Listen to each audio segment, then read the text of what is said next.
One sick, we're all sick. Whoa.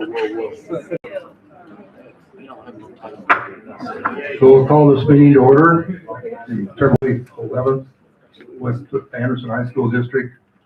So just, some of you haven't been in a meeting in a long time, so just to refresh you on some of the rules.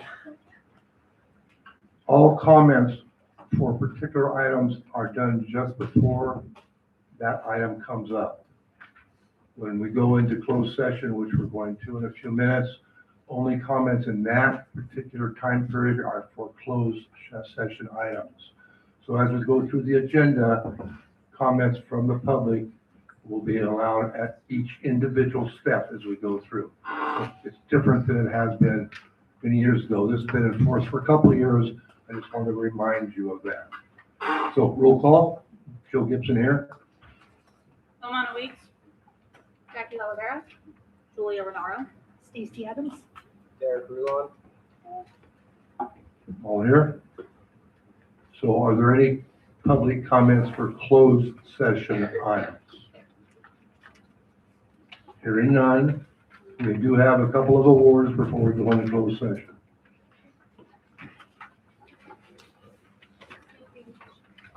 What are the items for closed session? Because I wanted to speak on the Coach Randall. That's not in closed session. Okay. That's in human resources report.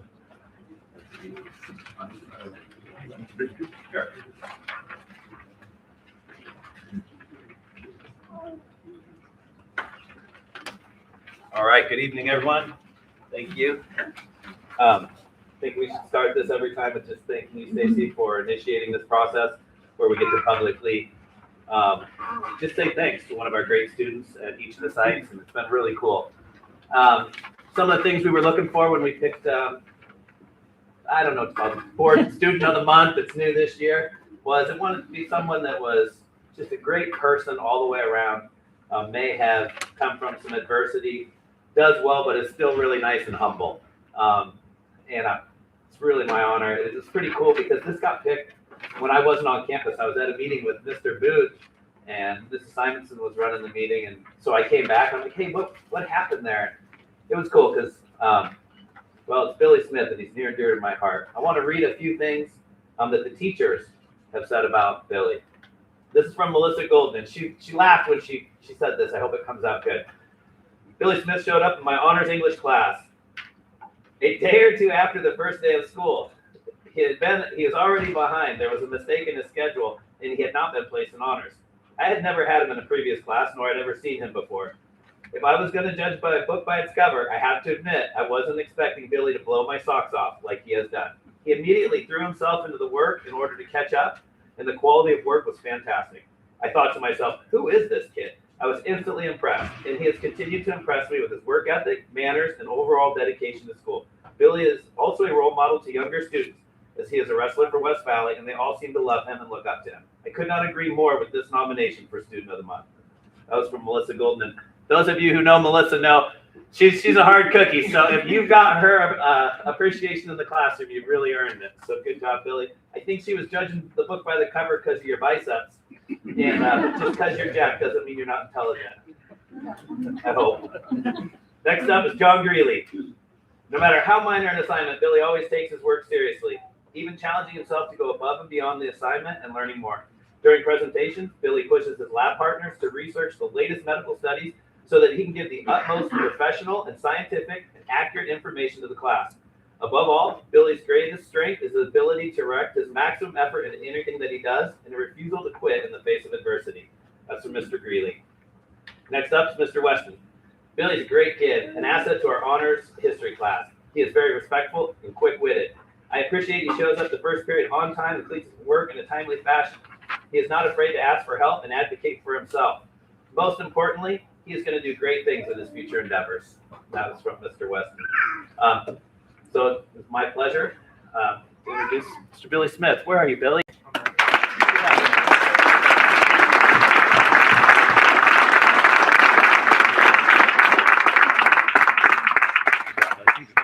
Nice work, dude. Here you go. Here you go, Billy. Oh, yeah. I'm Stacey Adams. Nice to meet you. So Hold here on. you go. You get a good picture with her, too. And me. Yeah. She bought it. Thank you. Congratulations.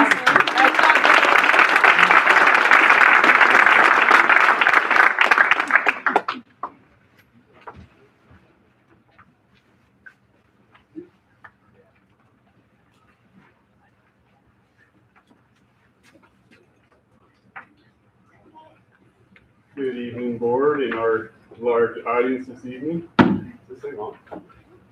Push the button. Okay, that's better. Thanks, Earl.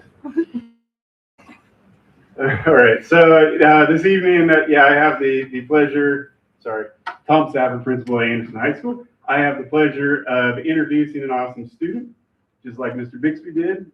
So I have Jeannie McCracken, and if Jeannie would like to come up now and stand in front of everybody, that'd be great.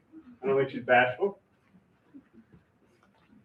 So I have, there was a lot of comments, and I have 3 of the comments for Jeannie from just staff. It wasn't just teachers that nominated Jeannie, so we have a lot of people that think very highly of Jeannie. And so Marty Murphy, who is the Cub Connection, our project chair director, she says, I am so excited for Jeannie. She is an integral part of Cub Connection and the BOSS team, and I can't think of a more deserving student.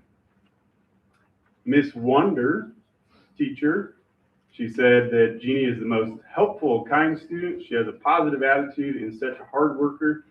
She's always been heavily involved in FFA and Cub Connection throughout high school. Though she doesn't get much spotlight, she definitely makes an impact on our campus and inspires others to do better. And Mr. Stephen Whitmore says, Jean has made a lot of positive changes in her life since being in high school. She is a positive student who is always willing to help those around her. She is one of the first to volunteer for a project in class and is a huge asset to the ag department at Anderson. So Jeannie McCracken.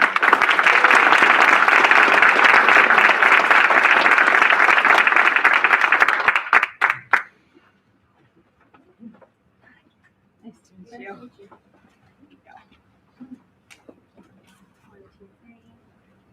Congratulations. Congratulations.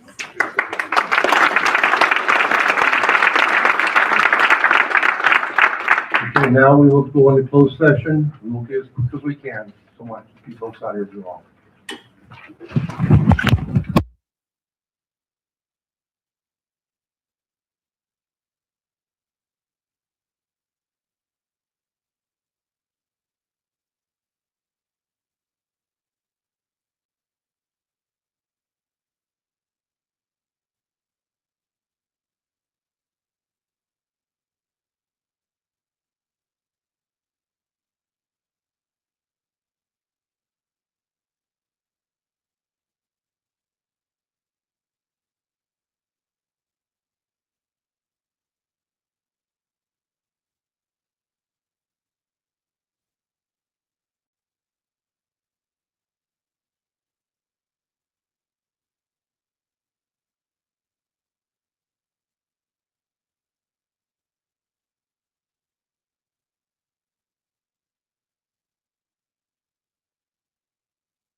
Okay, we'll now open this meeting up for the regular session. We have flag salute left by Megan. Please stand.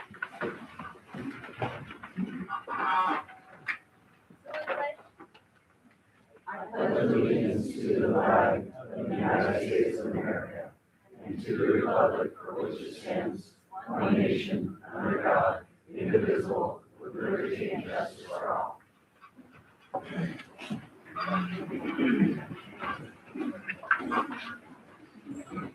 We get a motion to approve the agenda. So moved. Second. Moved and seconded, all those in favor? Aye. All right. In closed session. The board unanimously adopted a resolution pursuant to a code 44929.21 and authorized the district to notify 7 teachers from their probationary positions. In closed session unanimously, the board voted to adopt the safety plan, Government Code 54957. It's just responsive, and that's always done in closed session. Student representatives.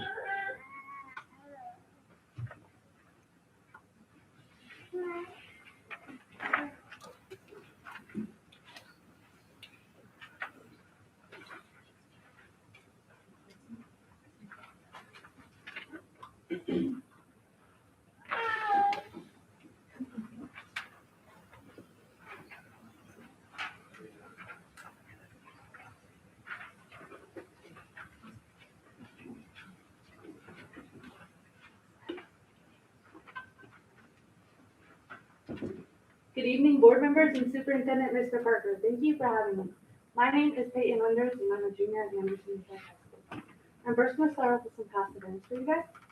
February 9th, we had our New Tech Leadership Advisory Board meeting.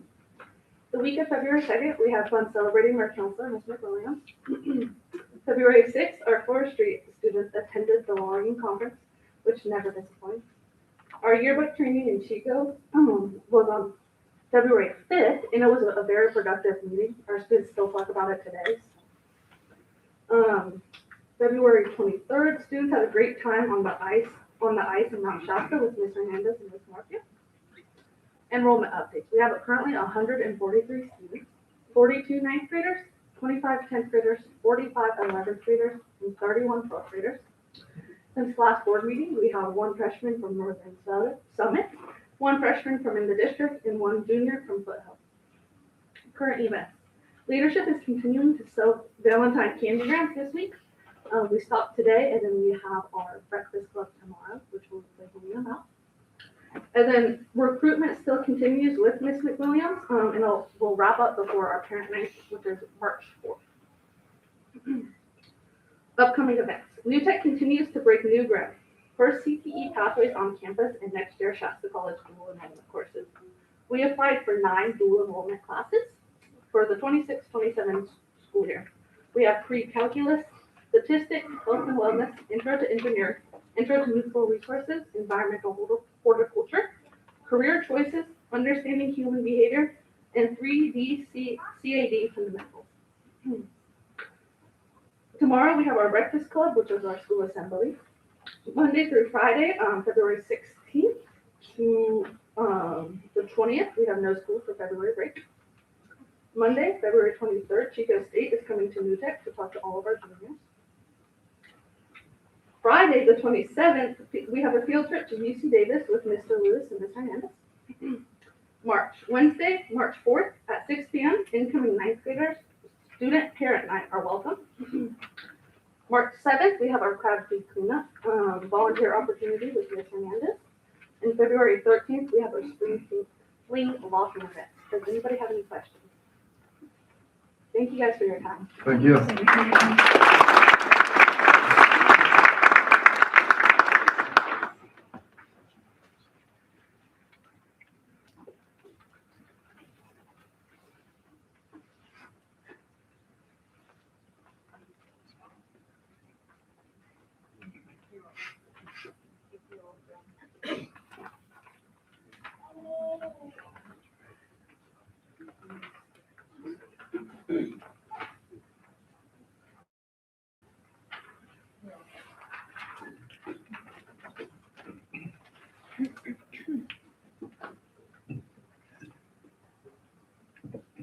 Hello, my name is Lily Jean O'Reilly. I am the ASB president at Anderson High School.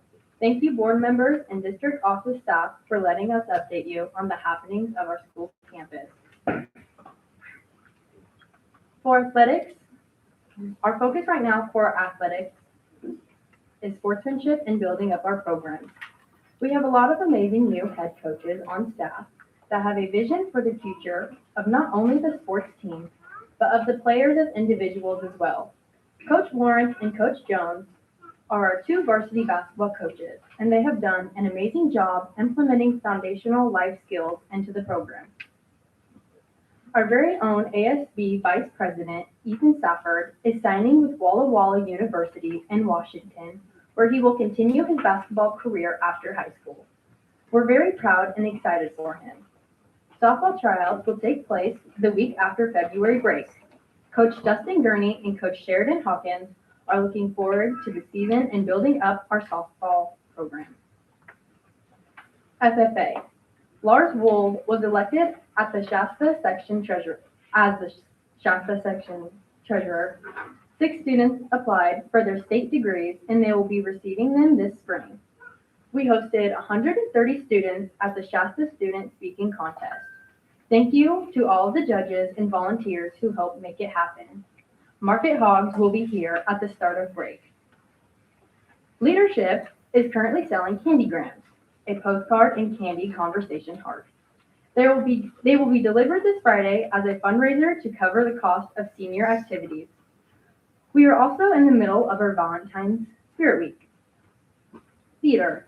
The theater program is working hard on the upcoming play, Mean Girls. As of now, there are 22 students, and they are expecting more to join the ensemble. The shows will take place at the end of April and the beginning of May. Music. Our band has been doing an amazing job at our home basketball games.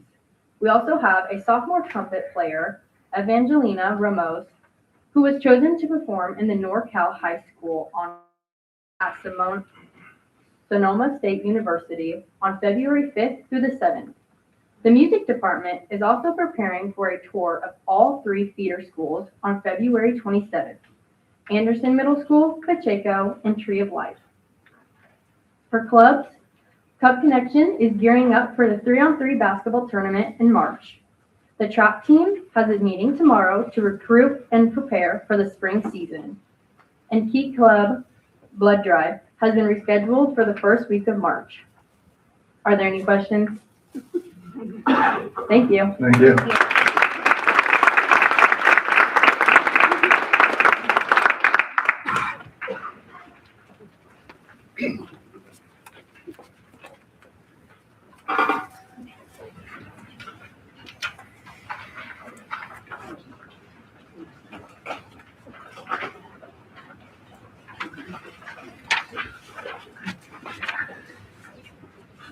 Good evening. My name is Emmy Solzer, and I serve as the ASB president at West Valley High School.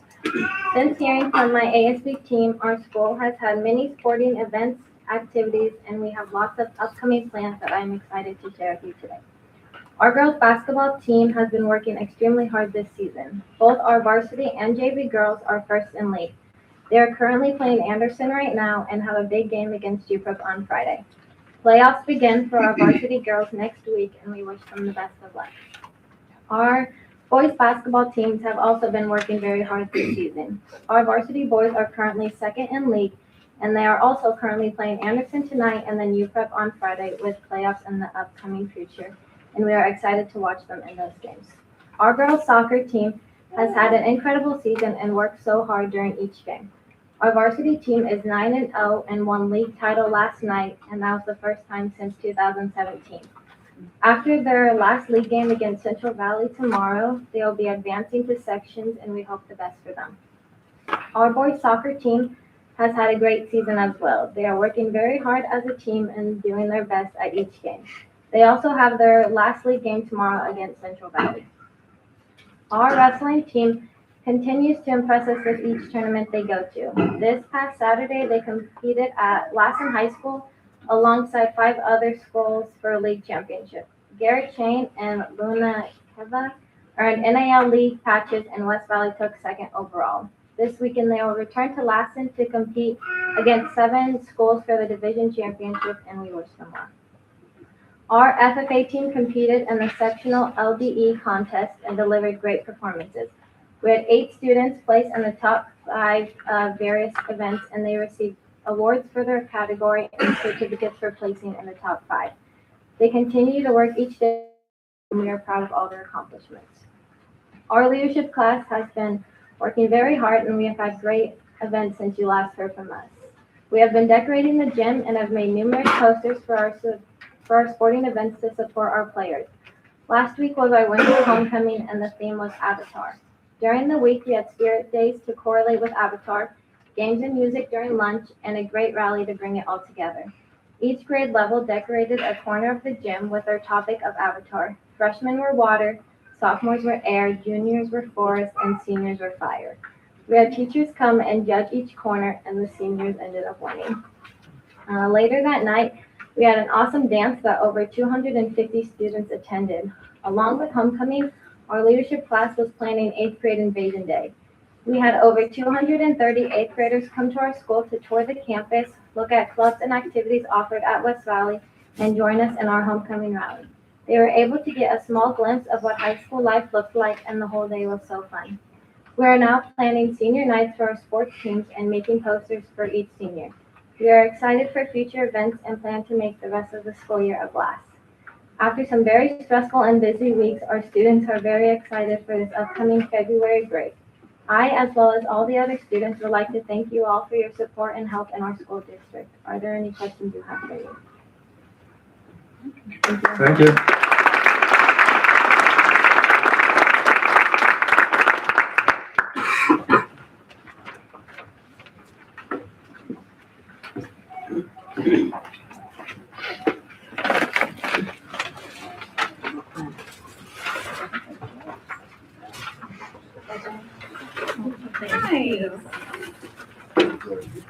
Robert? Yeah.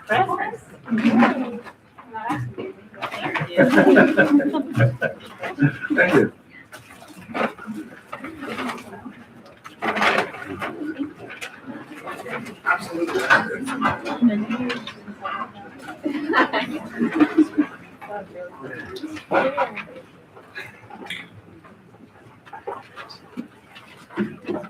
Good evening. Thank you for having me. I am a teacher at North Valley High School. I'm the science teacher right now. And I would just like to say how much I enjoy working with both our staff at North Valley as well as our student population. It is rewarding each day, whether I face challenges or make a huge breakthrough with our students. From starting this year, I can already see the commitment and motivation from our staff to improve our program. We are collectively great problem solvers, and we have not only great school spirit, but a continuous hope for a future success of our students. I say that because I'm Miss Hope, so I'm adding some more cheer to the school. One big change that we implemented most recently was the purchase of Yonder pouches. Although students were at first resistant, hesitant about the new change, there's no doubt that our culture and our engagement within the classroom has greatly improved. Teachers are getting more respect and deeper conversations with students about both the content we are teaching and in regards to the relationships that we are building. Are there any questions? Okay, thank you for letting me speak tonight.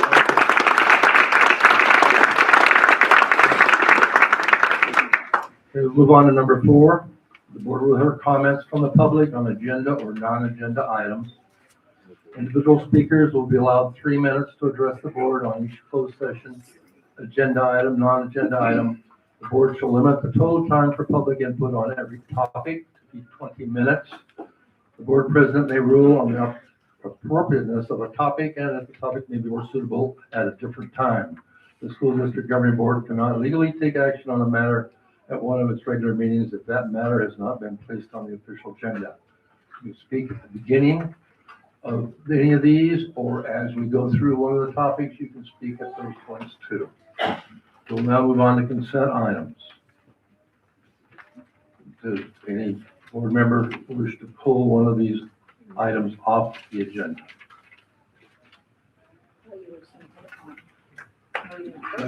We can do it, you can pull off if they would like to, otherwise we vote on this package. Point of Five. order, point of order, point of order. Point of order, Mr. President. Are we on open public comment? I think we need to finish 4.1.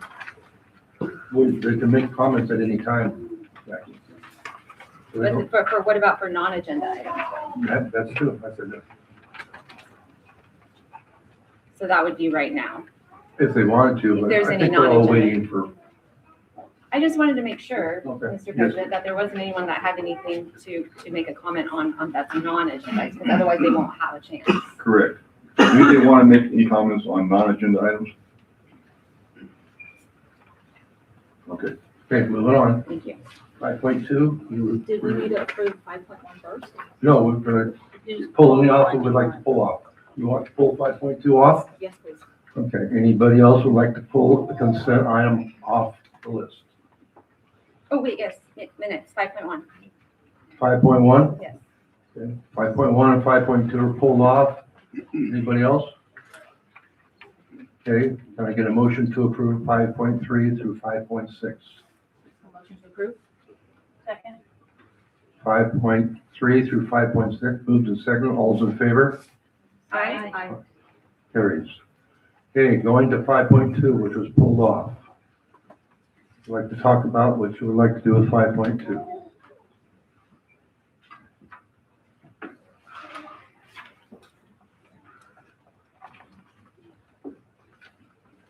I would like to motion to discuss the recommendation for West Valley head coach individually, as well as the resignation of Mr. Bixby, and vote on those separately. So the West Valley Wrestling coach has been pulled off, and now that is up for discussion. Are there any comments? Football coach. The football coach. Anybody have any comments about that they would like to make? Was that for the football coach or Yes. the wrestling Yes. coach? I wanted the football coach, so that's Brenda. Football coach, Mr. Is that Grandel. about Brenda? So public comment is now open Okay. for that specific item. And where do you speak? Come up to the podium, please.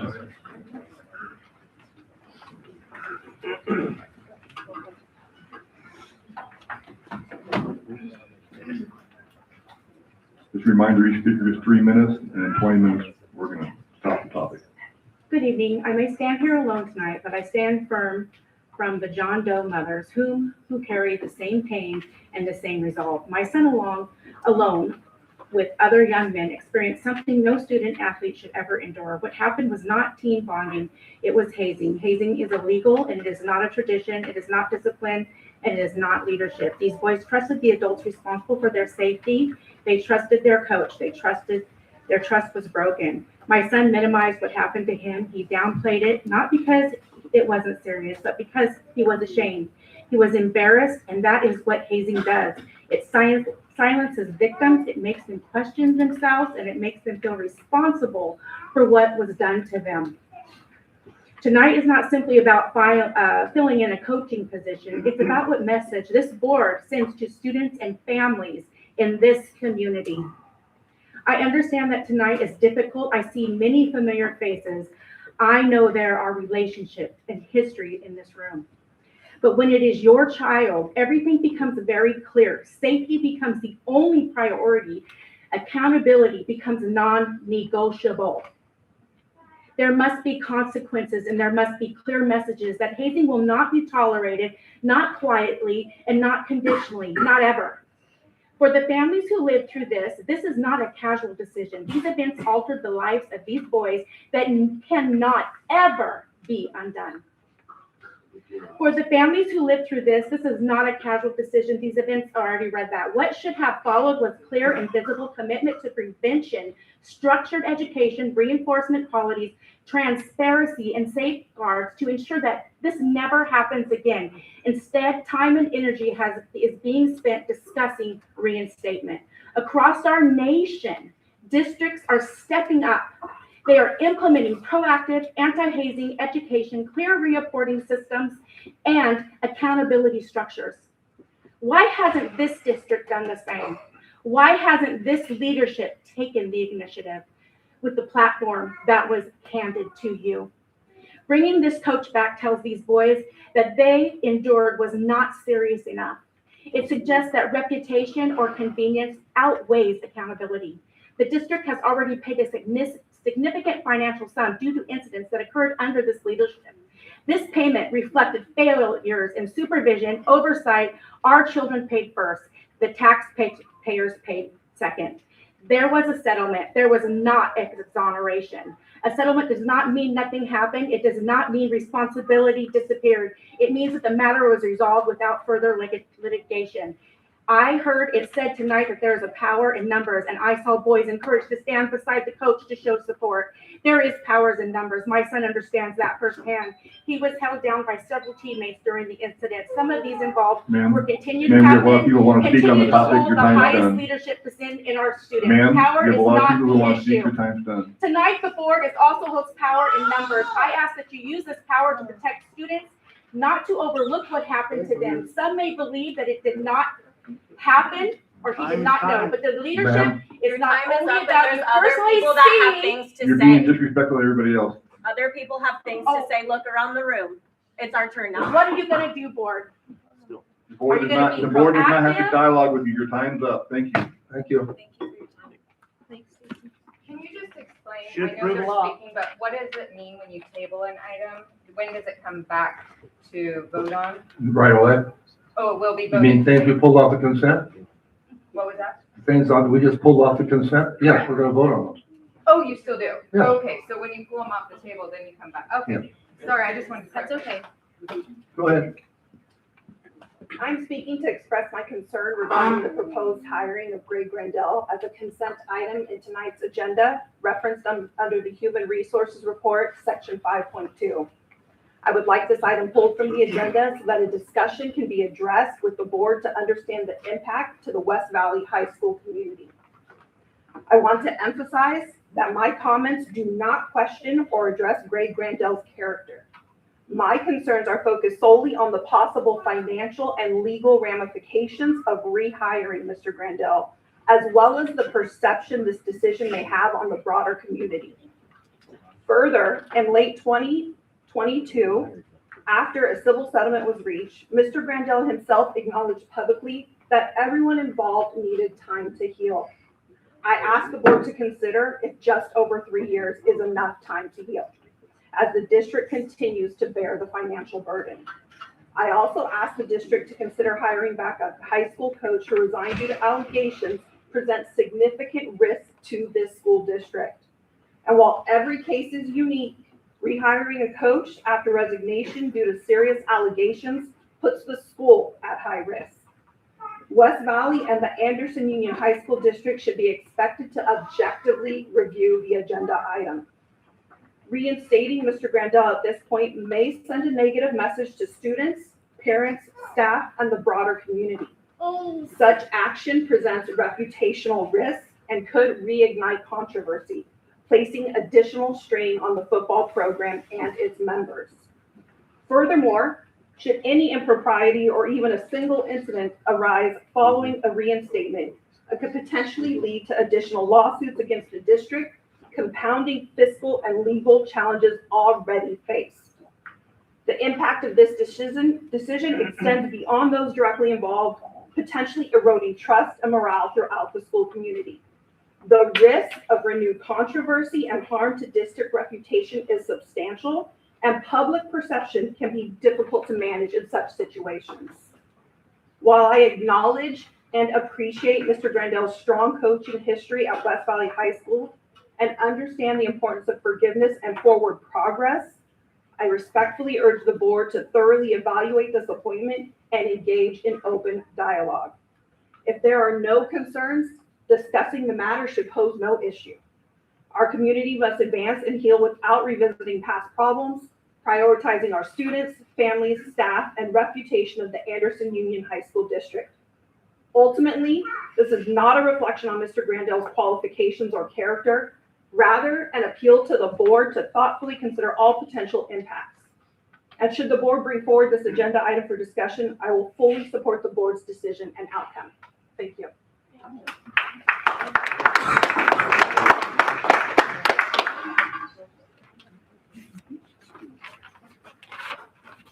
I'll make this very quick. The first lady that came up, I second everything she said. Thank you.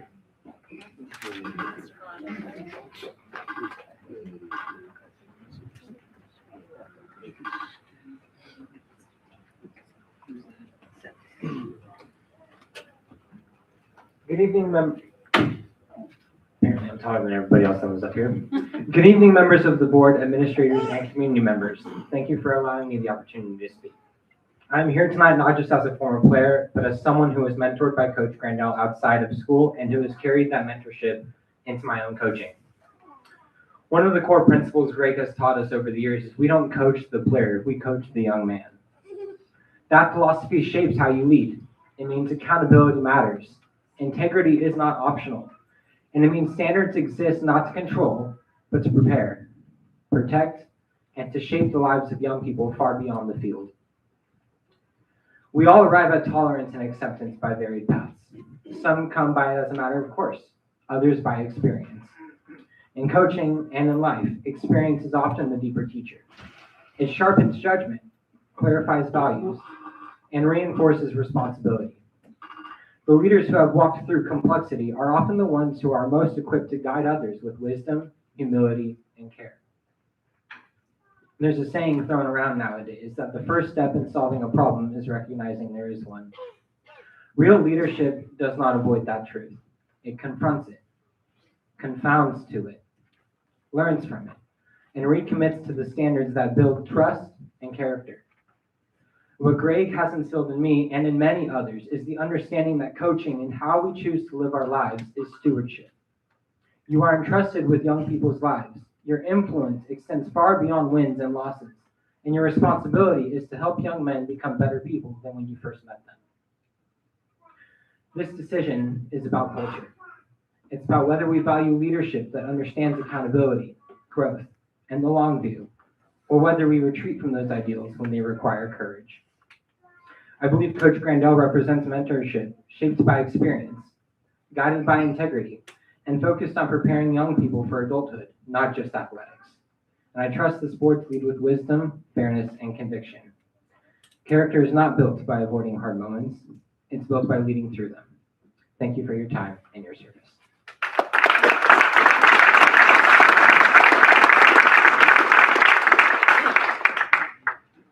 Good evening, board members. Good evening, community. I'm here to speak on Coach Grandel and his staff's behalf. I don't have a fancy speech or a lot of big words, but these men have shaped a lot of people in this community. There's generations out here through different phases of their career and their life that are here. So that says a lot for a small town this many people to show up. Doesn't happen everywhere. And for men that did such horrible things that we're exonerated from, not through litigation, but the passion and commitment they show to even show up here tonight. If they did these heinous things, they wouldn't be here striving to get back into that. It isn't a thing. People they don't return to something like that if what everyone is, well, not everyone, the three people say that happened. Everyone's bold, but the few people that say something happened, they're not going to show back up if that's the case. They're here because their heart's in the right place. The constituents who you guys represent, our heart's in the right place. So regardless of what you think you know, there's a lot of men and women in this room that know them. We know their soul. We know what they come from. We've been a product of their environment. We stand with them. So the people that you are appointed to represent, we showed up tonight because we know what's best for the community as members here. So don't let a few bad apples ruin the future of this community and what these guys have left to give. So thank you. Have a great night.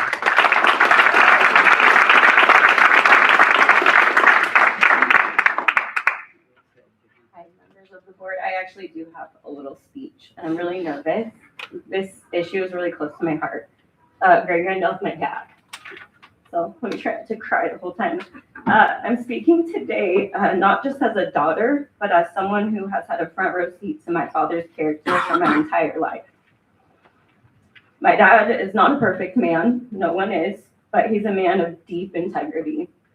For decades, he dedicated himself to mentoring young men, not for recognition, money, or power, but because he believed deeply in shaping boys into good husbands, present fathers, and responsible members of their communities. All these guys out here, plus many, many, many more. His work was rooted in accountability, discipline, service, and most importantly, faith. Countless families are better today because of the time, energy, and care he poured into their sons. What happened to him in 2020 that we are all aware of has been devastating to watch. False accusations, repeated often enough, especially in a small town, have taken on a life of their own. Context has been stripped away. Facts have been ignored, because I'm pretty sure they were exonerated. And a man who spent his life protecting, guiding, and investing in young people has been publicly reduced to a headline that does not reflect who he is or the truth of his work. This experience has forced me to confront a hard reality. Being a good person does not make you immune to hatred, injustice, or false narratives.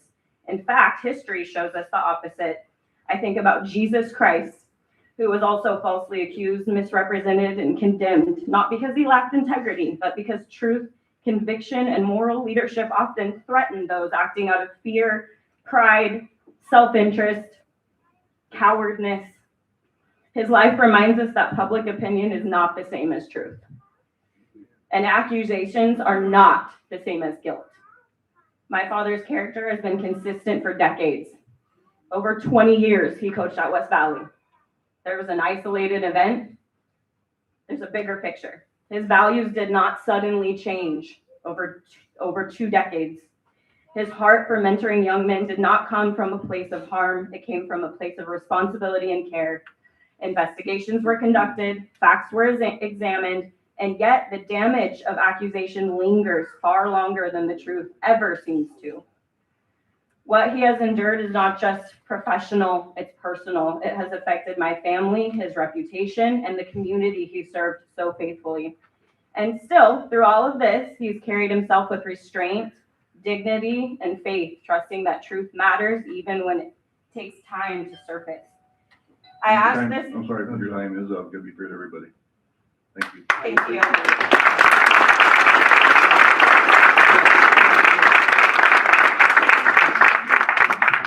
Good evening, board.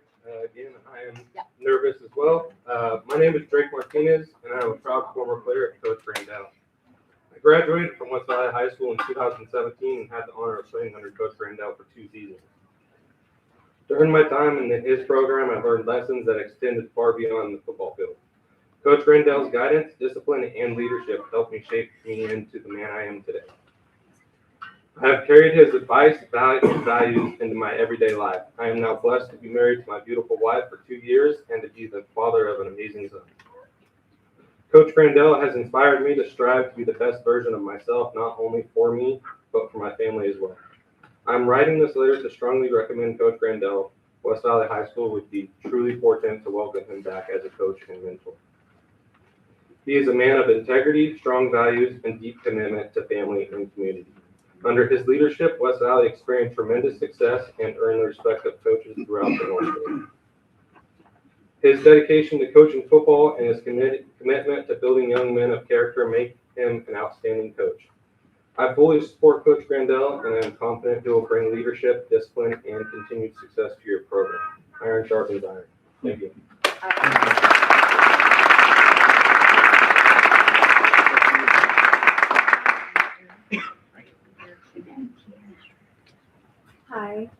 Hi, I'm just a mom supporting my son and his teammates.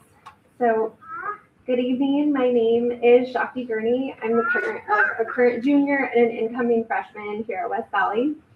I would like to take a moment to express my gratitude to the West Valley administration for their leadership during this transition.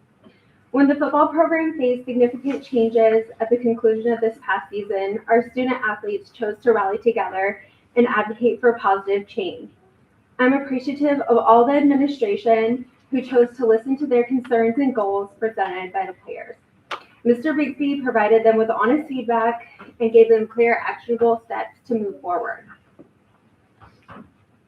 Sorry, Administration has also been very receptive to our parental concerns. At our request, you extended the application window to ensure a diverse and highly qualified pool of candidates. You also expanded the interview panel to include community representatives who understand the legacy and potential that West Valley football has and can be again. The transparency and open-mindedness shown throughout this process has been evident in the appointment of Greg Grandel as our hopeful new head coach. Coach Grandel, thank you for your application and your commitment to West Valley. Thank you for your commitment to the Cottonwood community and to football in general. Our athletes are exceptionally talented. This group of boys, you guys know from last time, I am very close with. I love them with my whole heart. They are very talented and possess an understanding of hard work and brotherhood. I have no doubt that they will make you very proud. Finally, I would like to thank each and every member of the board. Oh my gosh, Larry, my phone. Each and every member of the board. We trust that the administration selection we trust that you honor the selection that our administration at West Valley has chose in Greg Grandel. And we also hope that you support our student athletes and the parents that are supporting them in Grandel. Thank you very much.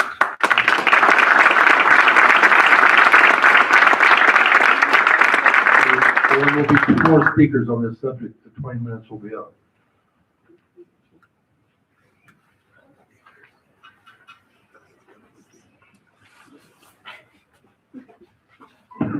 Good evening, board, staff. My name is Steve McCarley. I appreciate the opportunity to share my thoughts with you tonight. I know you guys have a lot of tough decisions before you, but this decision shouldn't be very hard. Coach Grandel has given his life to this community. I've known him pretty much all of his life. And when I first heard about what happened, first thing I thought was character. It didn't make sense to me at all. And as I looked in, the first thing I did, I called my son, who played for Coach Grandel, and I said, hey, you were on the inside. I didn't play for him, but did he ever do anything out of character at all or anything questionable at all? No, Dad, he was straight up with everything he did. He was all about the boys, trying to make them better husbands, better men, better employees, better citizens all the way around. And that was his mantra, that was his passion, and that's what he did. Winning came secondary. But I would just like to encourage you not to be afraid of making the right decision because of any negative feedback you might get about Greg's past or accusations or allegations that were made against him that he's been exonerated from. I went to a playoff game this last year and I was very, very disappointed in seeing the lack of structure and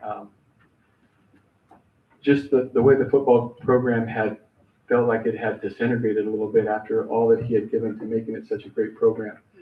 And I just think it would be a great thing for our community that if you would reinstate him as head football coach. I know he'll do an outstanding job and you can count on him to do that. Thank you.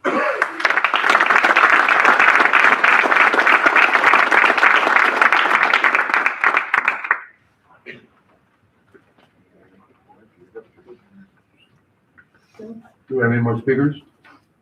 Joe?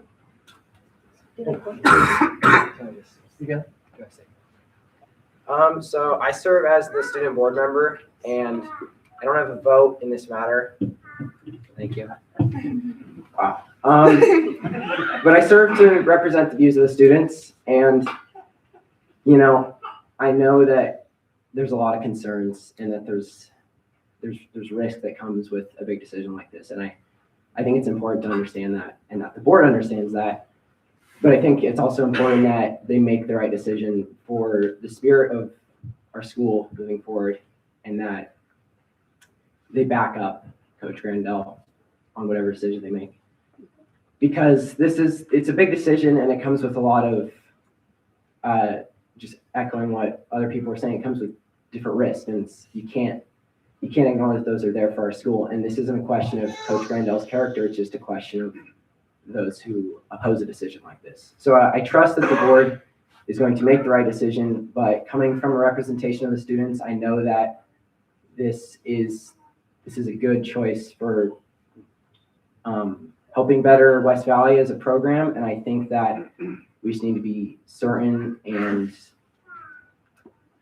the choices we're making and understand the risks that come, but also hope for a better future for our school. And that's being tried to our school, and hope for trying to represent what I think students feel, at least for our school. So the students that are out of your high school are backing Coach Grandel. That I just wanted to voice my opinion that I understand that it's a big decision, and I know that there's a lot of students that want this, and I think the board will make the right decision. That's perfect.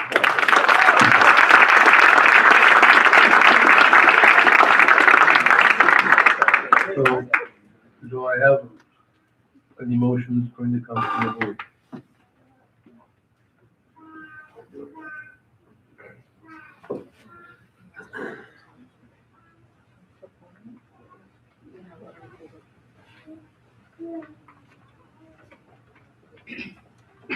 I make a motion to deny it. Okay, we have a motion to deny. Do I have a second? Second. Moved and seconded. Any more discussion within the board? Okay, I'll call for the question. All those in favor of the motion to deny the application of Coach Grandel? Aye. Aye.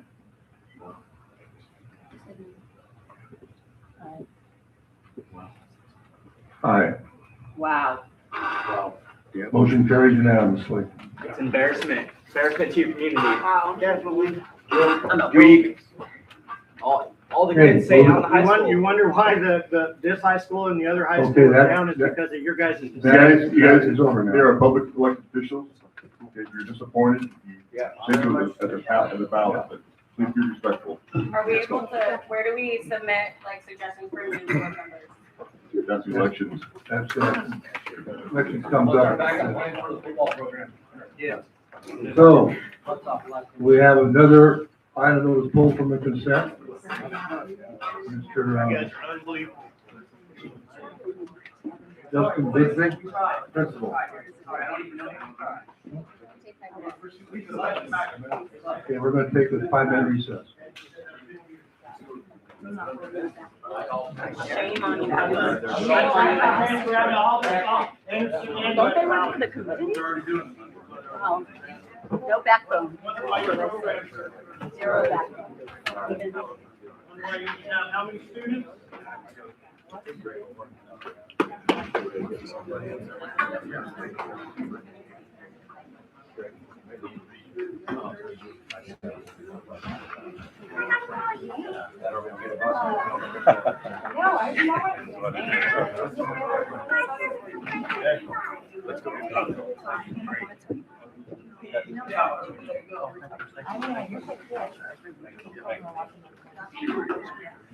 Shame on you.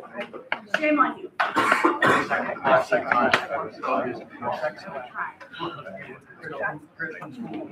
is just a small representation about how many people are gonna leave West Valley. Watch what happens. Let it go. Let it go. You guys are doing an amazing job. Way to chase people out of your community. Have you ever seen anything like this? Probably not. And you never will again. Fuck you guys.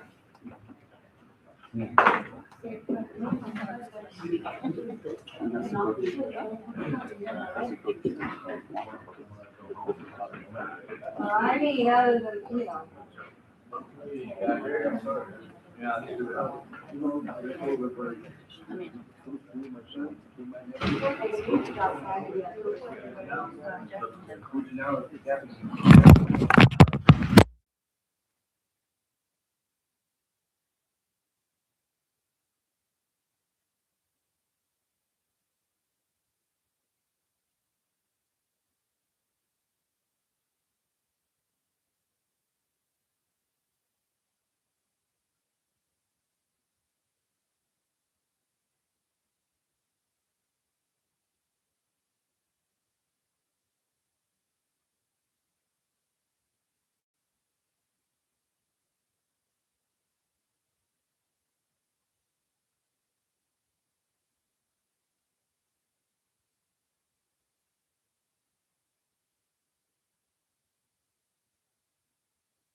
Thank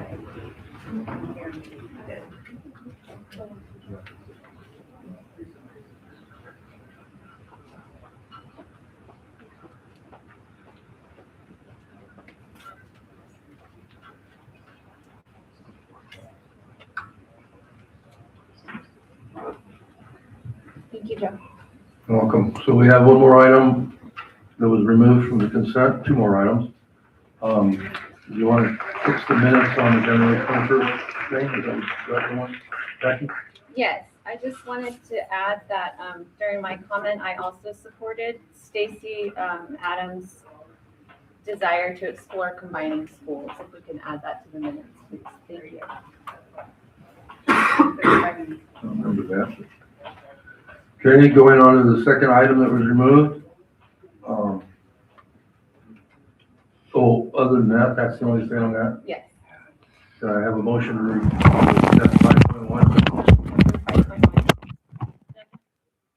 Second, all those in favor of consenting and approving the 5.1 of the consent? Aye. Unanimous. Moving on to the final thing on 5.2.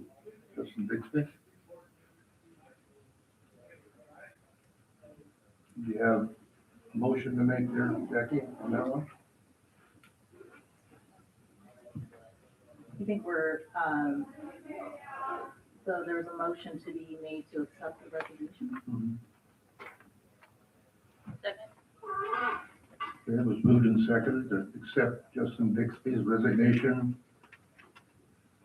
for principal at West Valley High School. All those in favor? Aye. Aye. Okay, that takes care of that. Well, there's also a second request to go back to classroom. Okay. You need a motion to, for him to go back to the classroom. Did you want to? Motion to not approve his returning to the classroom.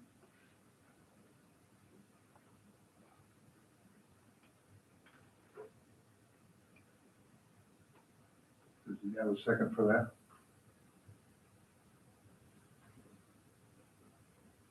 Could I amend that one to have it be with the superintendent's discretion of where he goes? His assignment, you mean? Yes. Well, the motion was made not to bring back the classroom. If that passes, I can't assign anywhere. If you guys agree to bring back the classroom, then I'll assign it where's the spot. Is that how it works then? Okay. So I can withdraw my motion and make another one? Can the board members speak into a microphone? We can't hear you. Please. I would, but it's not turning on. Hold it up for a second. Hold it for a second. Okay. Thank you. Thank you for letting me know. I'll withdraw my motion to not to return to the classroom. And I'll make a substitute motion to return to the classroom with the assignment contingent on the superintendent. Second. Okay, any discussion? So the motion is, his assignment is going to be dependent upon the superintendent's discretion. That makes sense.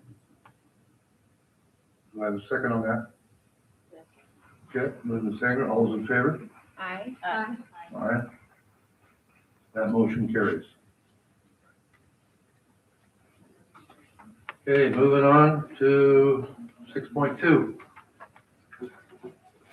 Review of the student dress code policy regarding hats and headwear.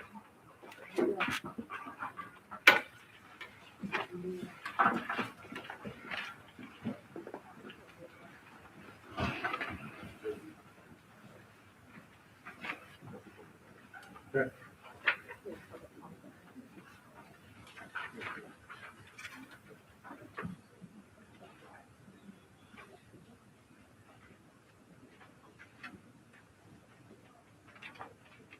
Anyone want to speak to that? Yes, please. Yeah.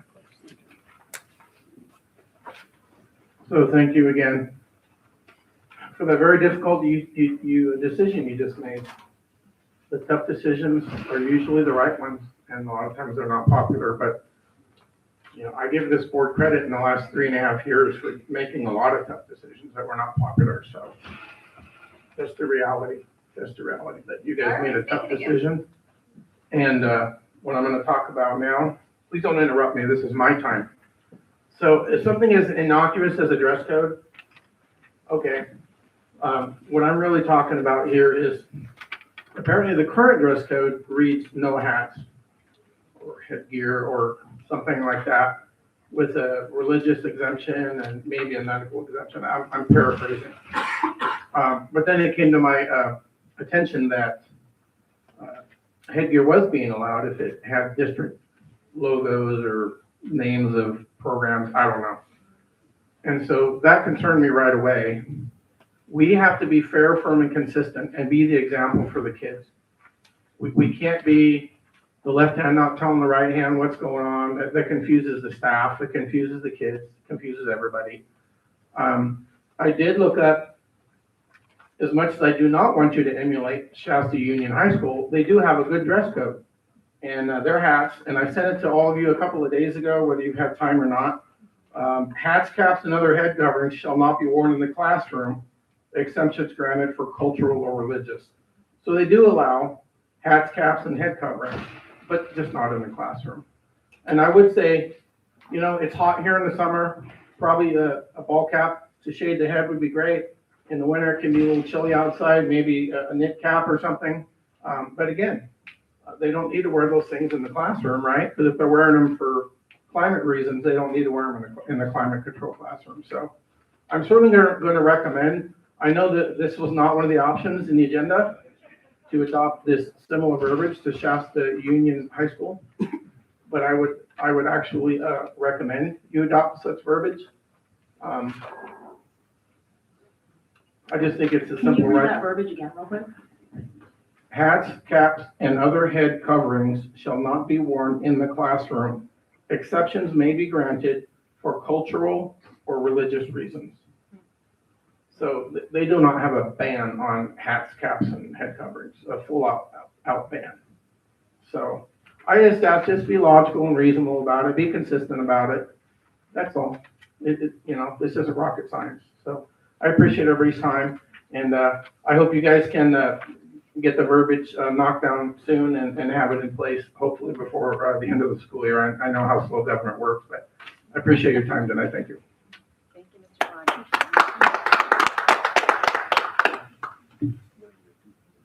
So could we get something like that exactly the way we want it, Ryan? We can approve it next meeting? We actually have 3 options. You have 3 options, or do you want to change those I see options that now? one there. Yeah, but you can change it. And Mr. Gardner, I appreciate you speaking, and if whatever the board has decided, we will put it in the parent handbook this week or next week immediately. So do we want to adopt a different verbiage or do option 1, 2, or 3?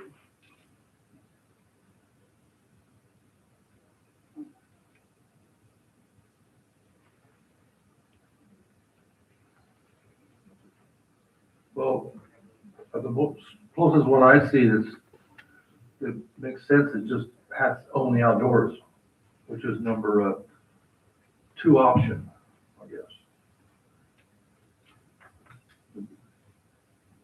Option 3 offers that as well. It offers, option 2 offers school affiliated branding is permitted, and then option 3 says school affiliated branding or blank, meaning no words, graphics, or images. And then outdoor only. Would you, Mr. Is it still up for discussion or no? Yes, please. Okay. So I am, good morning, board. I am a West Valley board member, or no. Hold up, I'm a little nervous. I'm sorry. I'm a West Valley student. And West Valley is a very, very country school. You could probably walk around school and you would probably see 60% of the students wearing hats. Like we have been wearing hats our whole life. It's just our dress code now. Like it's just born into us now. that's really all I got. Thank you. Are you allowed to wear in class? Nobody tells us no.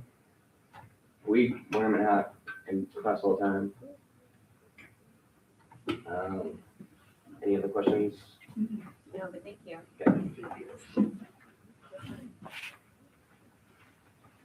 I really don't have a super opinion one way or the other, but as a teacher, hats don't bug me.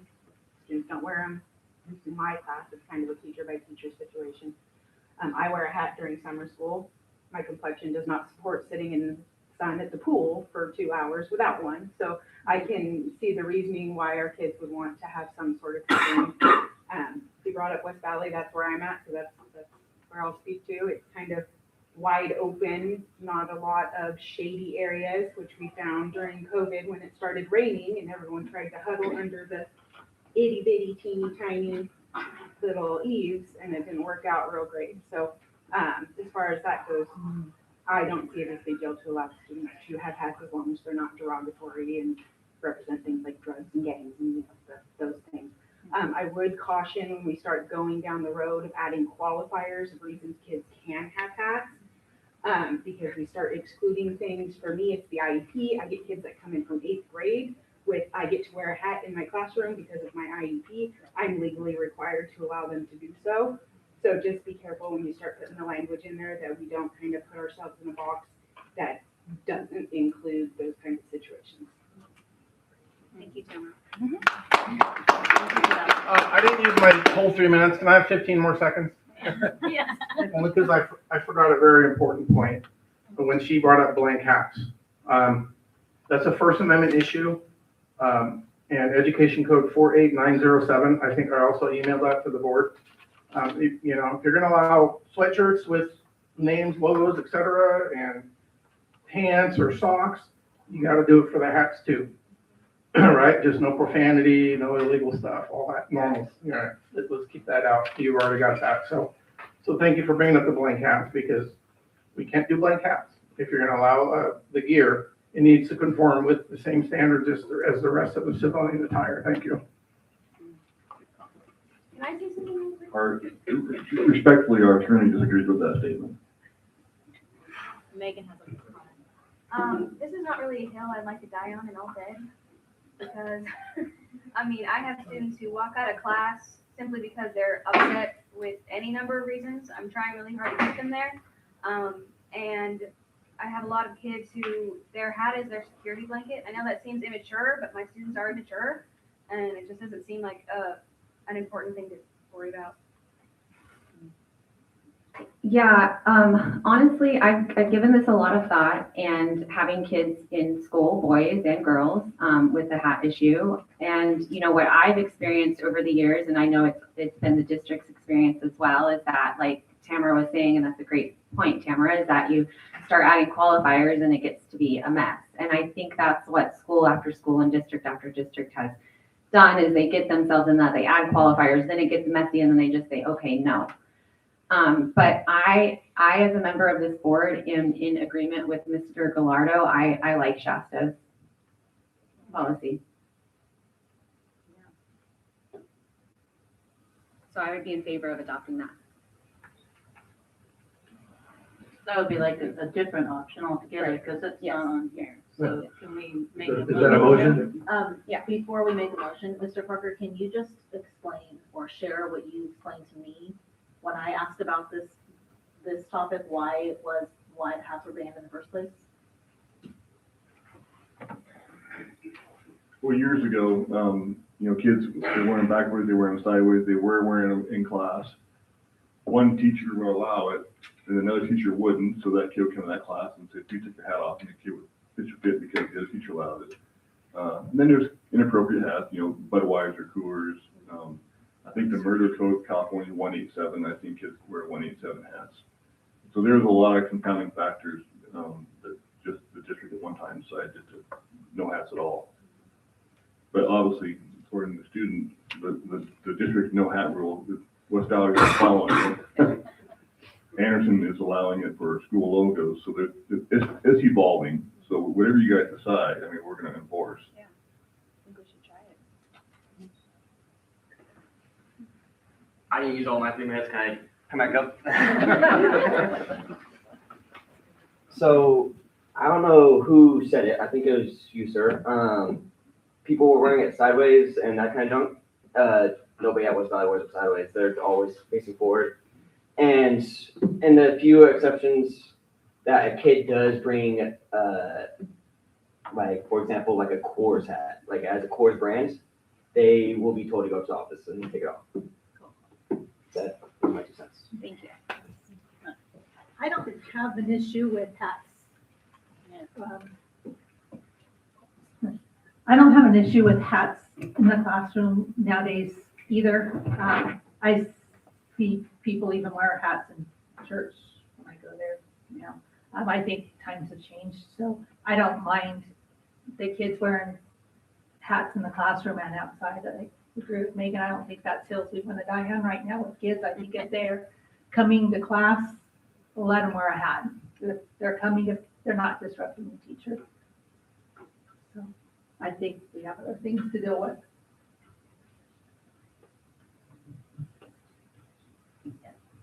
So we're making a motion then, I'll make a motion to adopt similar language as what Shasta Union High School District does, as Mr. Gallardo recommended. Sure, you can make that motion. Trustee Adams just made a motion to allow hats in the classroom too, so make sure you have a clear motion so everybody understands what it is, and we have that motion seconded. Okay. That's why I suggested to get it right so we can all know what we're doing. Okay. So then in that case, it'd be number 3 with Shasta's language and indoor also. I say that we table this and go back to the drawing board, re-examine the language, and bring it back next month, and we'll vote on it. So it sounds like we're going to bring back 2 options. Kids can wear hats everywhere in the classroom, outside the classroom, and kids can wear hats, but not in the classroom like Shasta. That's the 2 options when we bring back. Yeah, yes, correct. Okay, well, those are 2 options we have, why can't we just do it tonight? So we'll make a motion on one of those options and we can. Oh, yeah, and then it gets shot down or not. Okay, Yeah. then I'll make a Yeah. motion to allow hats in and out of classrooms. A second. Okay, moved and seconded, we adopt a motion similar to Shasta High School, but they'd be allowed in the classroom as well. Is that correct? Correct. So now I'm confused. I thought Shasta was just outside on the. yeah. Yeah, but Richard, can you please bring that language back up here? Shasta was just outside, it couldn't wear it in the classroom. Just outside. The motion that Julia made was indoor Inside. But and if out. they have Yeah. like a. I'm just saying for the sake of what was shared with North Valley and IEP issues, I mean, Yeah. we can't, I mean, Those are the exceptions probably in his verbiage that he's talking about, but I don't care. I have it here, Richard. Hats, caps, and other head coverings shall not be worn in the classroom. Exceptions may be granted for cultural, religious reasons, or IEP reasons. That's Shasta's policy. okay, then let's do that. So you gotta make a motion, go on. Yeah. Because we have with hat and with no hat floating here, so we need to know which one we're talking about. So that language states no hat in the classroom with the exceptions of religious purposes and IEPs or special exceptions. This is granted for cultural, religious reasons, and we can add IEP reasons. But then that doesn't allow for North Valley. It's gonna be really hard to explain to a kid why this kid can wear it, Yeah. when I can't tell him he has an IP, Right. or this kid. It's gonna be really hard. Right, that's why I'm Just saying allow is it just all. allow it. Right, yeah. Whether it's in the classroom or not. Yeah, so let's vote on it. Okay, so there's already been a motion to allow indoor and outdoor, and then Jackie seconded it, So we need a vote. and I'm gonna stay with that. Okay, so the motion is indoor, outdoor hats. First, motion been made and seconded, all those in favor? Clarify something though? There's still gonna be dress code requirements for the hats. Yes. Okay, Yes. thank you, okay, Yes, ma'am. okay. We got it. All in favor? Aye. Aye. Motion carries. Okay, 6.3, resolution reducing certificate services for the 26-27 school year. That's reduction of employment certificated people. Need a motion to approve. Hold on. Public comment. Yes. So first, I'd like to thank Mr. Booth. Him and I have had quite a few discussions on this. And I really appreciate the respect that the district has for me and bringing things to me before I see them in the board agenda. And so I really do appreciate that honor that's been given to me. I do come to the board tonight, though, asking that if you are going to approve this, that we remove the reduction in the ag department. I do want to clarify this reduction is not a reduction just at Anderson. It's going to be a reduction at both sites. They're going to take one ag teacher from the entire district. And then at least the current plan for the situation is to move one ag teacher from West Valley to backfill the position that would be at Anderson. So we'd be sitting at a 2-3, two ag teachers at Anderson, 3 at West Valley. I'm here tonight to ask you that we don't move forward with that. And that if we are going to make resolutions, I would like to see both sites go to a 3-3 system to spread out the inequities that are there. West Valley's ag program, I'm not here to say anything negatively about them, but both schools are similar in numbers as far as ag programs go, not sites, but ag programs go. There's not too much of a difference between the two of our programs. And so with Anderson, there is a strong discrepancy in the services that we can provide to our students as ag teachers. I wear a lot of hats, and my partner currently is getting ready to retire, which means he's stepped away quite a bit. And with that, I will tell you, I cannot give my students the time that they truly deserve because of other prior engagements that I have to keep the program operating and running. And so with that, Anderson currently has 12 sections of agriculture here. I teach 6 periods. George teaches 5, and then Ms. Bowerman teaches 1 for us. With that, I would make the request that I no longer teach 6 periods. 3 out of 3 years I've been asked to teach 6 periods. 2 out of those 3, I've taken that up as an offer to expand the program and add new classes and things along those lines. And with that, it's put a significant toll on myself as well as what I can provide to students. And so having that extra person here on top of that would make a great deal of difference to our students and allow us to expand the offerings that we have for students within our program. Secondary to that, I do ask that as we make this movement, that I be placed on a TOSA period as a CTE coordinator, and I take over CTIG, Perkins, and the other grant opportunities for CTE within the district. Having a boots on the ground, a lot of our folks in the district office, they're amazing, but they wear a lot of hats just like the rest of us do. And having someone that can really focus on CTE in particular and do those things that the board is asking with CTE, I think would make a huge difference in increasing funding and providing things for those students that want that career technical education. With that, we have a loss right now. Anderson is down 100 students this year for a variety of reasons, and Mr. Booth and I have discussed ways that we can look at that and see why our numbers are down. One of the stop losses that I would like to implement here at our school to backfill those 2 extra periods that teacher would need in order to sustain 3 teachers at Anderson is working with Pacheco School District to cover 2 periods over at their school, so they would pay for part of this ag teacher that we are sustaining in order to funnel those students our way. Anderson Middle School is a great school. I graduated from there, but those students come to us pretty much regularly. They don't really have another option. Their parents are not sending them elsewhere. Pacheco is our deciding factor when it comes to Anderson. Those kids have a choice where they're going to attend. And much like our band program, when we were sharing a teacher with them with our band program and those students were funneled our way because they saw the light at the tunnel, I would like to do the same thing with the ag program and try to funnel those students this way. One of those being adding integrated ag 1 at the middle school level.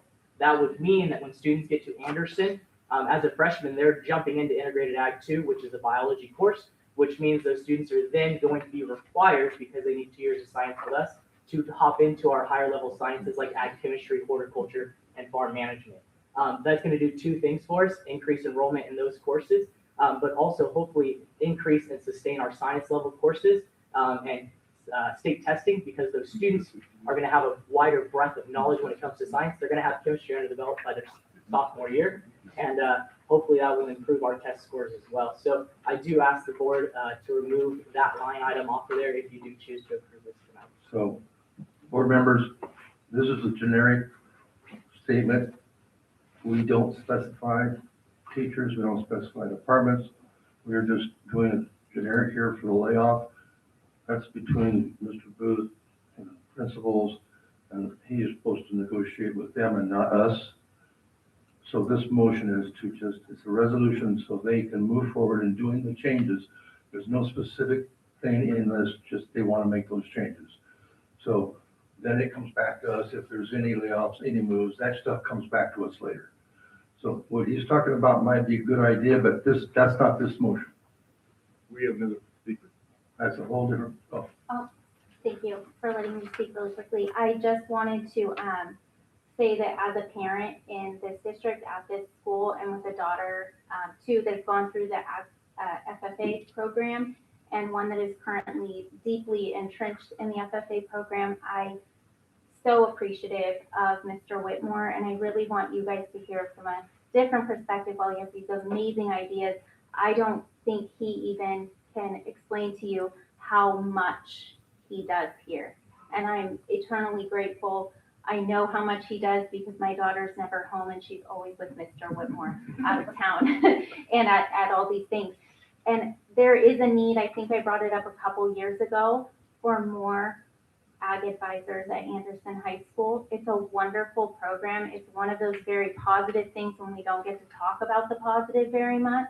And I just think the enrichment that it brings for the children in our district, it would be money well spent. And I know Mr. Whitmore and I have talked at length about funding for that. And so I just encourage you to speak with him and take up his ideas because he's a brilliant mind and really committed to the kids here. So I just really appreciate your time and hope you consider that in your decisions as well. Thank you. Thank you. Like I said, this motion is a generic motion for the people that they would like to move around, so they restructure so that both schools have proper funding and proper teachers. It's not specific to any program at all. Mr. Booth, could you speak to that? If this is a generic vote, or like, are we looking just to pass the 3.6 FTE, or do you have discretion? It is the 3.6, and that 3.6, yeah, I believe it's listed out. Oh. Yeah. So do we have line item veto power? Because if we have line item veto power. I'm confused because that we were through. Because the request from the public request was that we would consider changing the structure of how those 3.6 were arrived at. And so I'm just wondering, Superintendent, do we have line item veto? Or would it be just to accept the 3.6? Well, right now, are you looking at the item? Yes, because ag science is taking the one point. Yeah. So we have a retiree, and right now we're just due to budget, we're not replacing that person. We're not cutting existing people that are staying here. We're restructuring where they are to balance class sizes out. Mr. Whitmore is an amazing teacher, love the guy, but sometimes class sizes at both sites are very, very small. And if like Mr. Gibson said, if you approve this and Mr. Whitmore comes in, talks to Scott and I about funding for this, we can always hire somebody back because no one currently in that department is being let go. We just want to retire. right, because it would be at a negative position if we line item 1 point and then someone left. Okay. So if you get a motion to approve.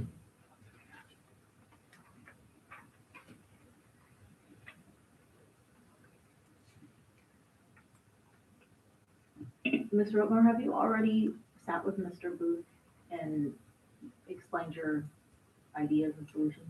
Mr. Booth and I have met on multiple occasions discussing a lot of different things when it comes to ag. And while this decision, as Mr. Parker said, is not a permanent thing as of yet, in order to meet budget deficits that we might be heading into, they are looking at not refilling this position and bringing someone over from West Valley. And so, again, while we're not letting go somebody that is currently here, somebody is retiring, leading forward, I believe that's going to be the decision that is held. For whatever reason, right, there's budget and things like that that come into play, and I understand that. There's other implications on the board as well when it comes to our grant funding, our dollar match for the district. If we lose that position, that's, $140,000 that we can't put on there as a matching for some of our CTIG. And it wouldn't be that amount fully because whoever comes in would be at a different salary level. So it'd be whatever they were doing, but by making cuts within the CTE department, whether it's my department or somebody else in the CTE world, your funding avenues are connected with our staffing levels. And so while I understand the need to meet budgetary constraints within the district, I feel there are other areas of our budget that maybe we could explore to find the gap that we have. And I just ask that we do that before looking at removing the ag teacher from the district as a whole, and not backfilling that position. So just so I can understand exactly what you're requesting, before we approve removing this full-time position, you are wanting us to consider filling that position of that retiree? I would like to consider it, yes. And I will say our class numbers are down a lot. I'll tell you, my horticulture class went from 28 students last year down to 7 this year. And I don't believe that is due to the course. We opened a lot of higher level science classes this year. We have ag chemistry, regular chemistry, anatomy, plant science, all that stuff. We opened all those. And so we took our pool of juniors, who is maybe like 40 students, and we spread them out between all these classes.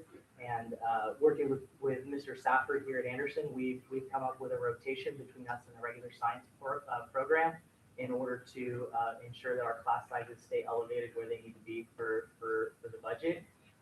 As well as some of our new classes, the farm construction class that I just flew this year. That class is also small. I'll tell you, there's 5 students in it, but it's also the first year out the gate. And with that, word travels. But also classes at West Valley, ag business and things like that have been small, as well. And so there are small class sizes that we have to deal with. And I know that puts a significant strain on the district financially in order to sustain those programs. But our classes are also funded partially by grants and other things that help offset the cost of staffing, because we do pay some staff out of CTIG and things like that. Also, with the introduction of the construction pathways program with Mr. Jones, as he said, the school enrollment has dropped. So you have a fixed number of kids choosing different programs. So kids that had been in Mr. Whitmore's program 2 years ago, some of them have chosen construction pathways. So it just, they're competing against each other. The construction pathway grant is funded through Golden State Pathways grant.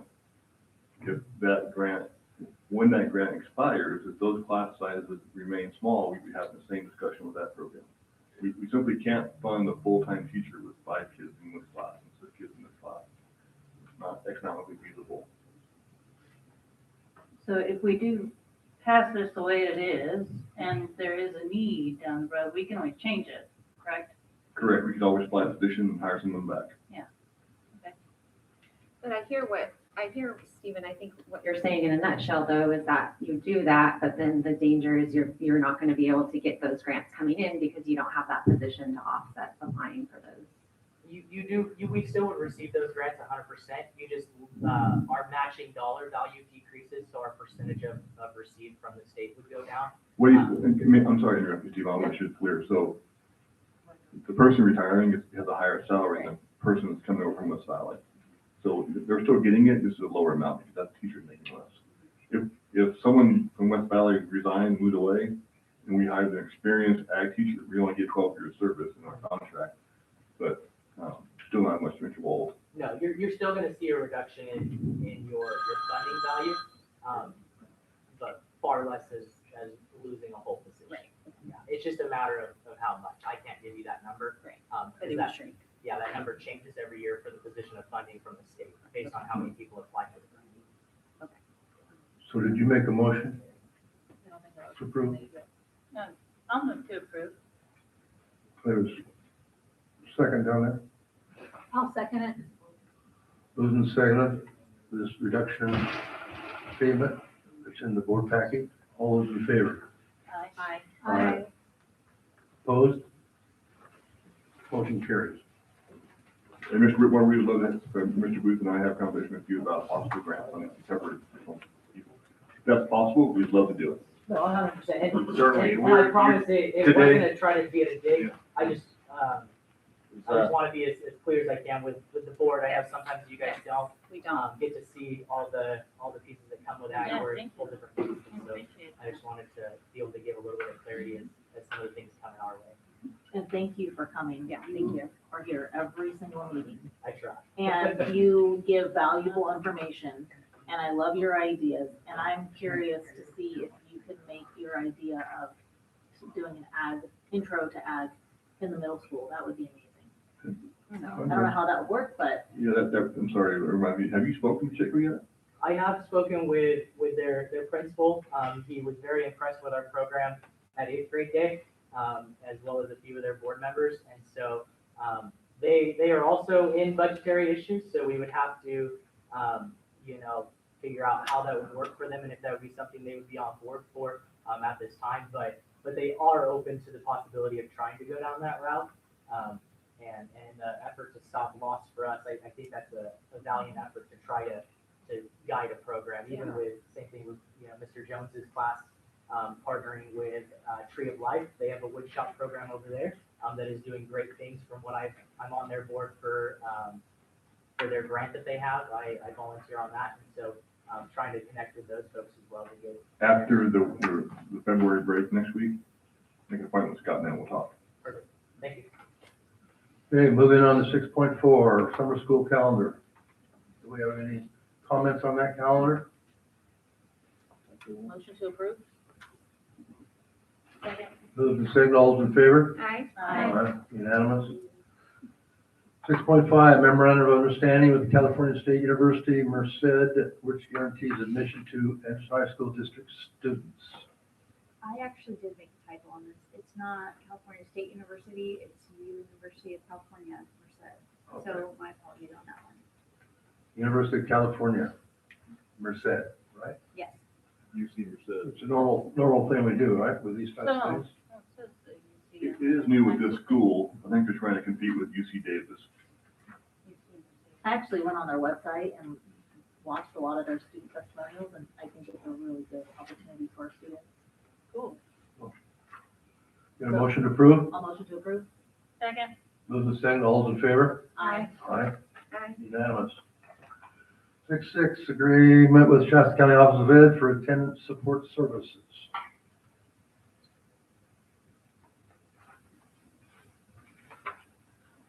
Any comments? That's a chargeback, isn't it? That's the way the payment works. Oh, wait, I'm on the wrong one. Never mind. Oh, yeah, we're attendance support. So this is a free service. They used to charge us. It's free. It's just the SAR.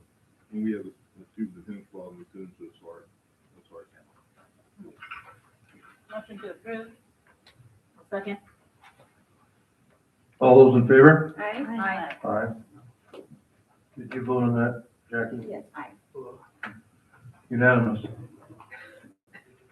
6.7, mid-year local accountability plan, LCAP, for Anderson Union High School District and Anderson New Technology High School.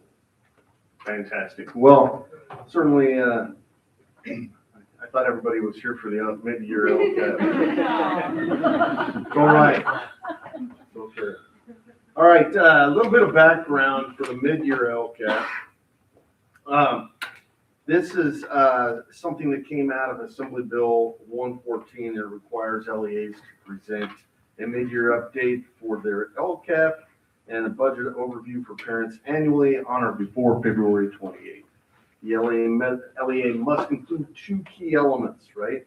It has to be that we have the metrics have to be presented, as well as the mid-year expenditure and implementation. More on that to come. Tonight, we're going to be really hitting the top one, which is the outcome data or the metrics for our action. At this point in the school year, It's kind of hard to get the outcome data because we're halfway through the year. That some outcomes are unknown, some are in progress, and some, but very few are known. It's more like you're looking back. In this case, what I've done is I'm starting with LCAP goal number 1, which is Anderson Union High School District students will be college or career ready upon graduation.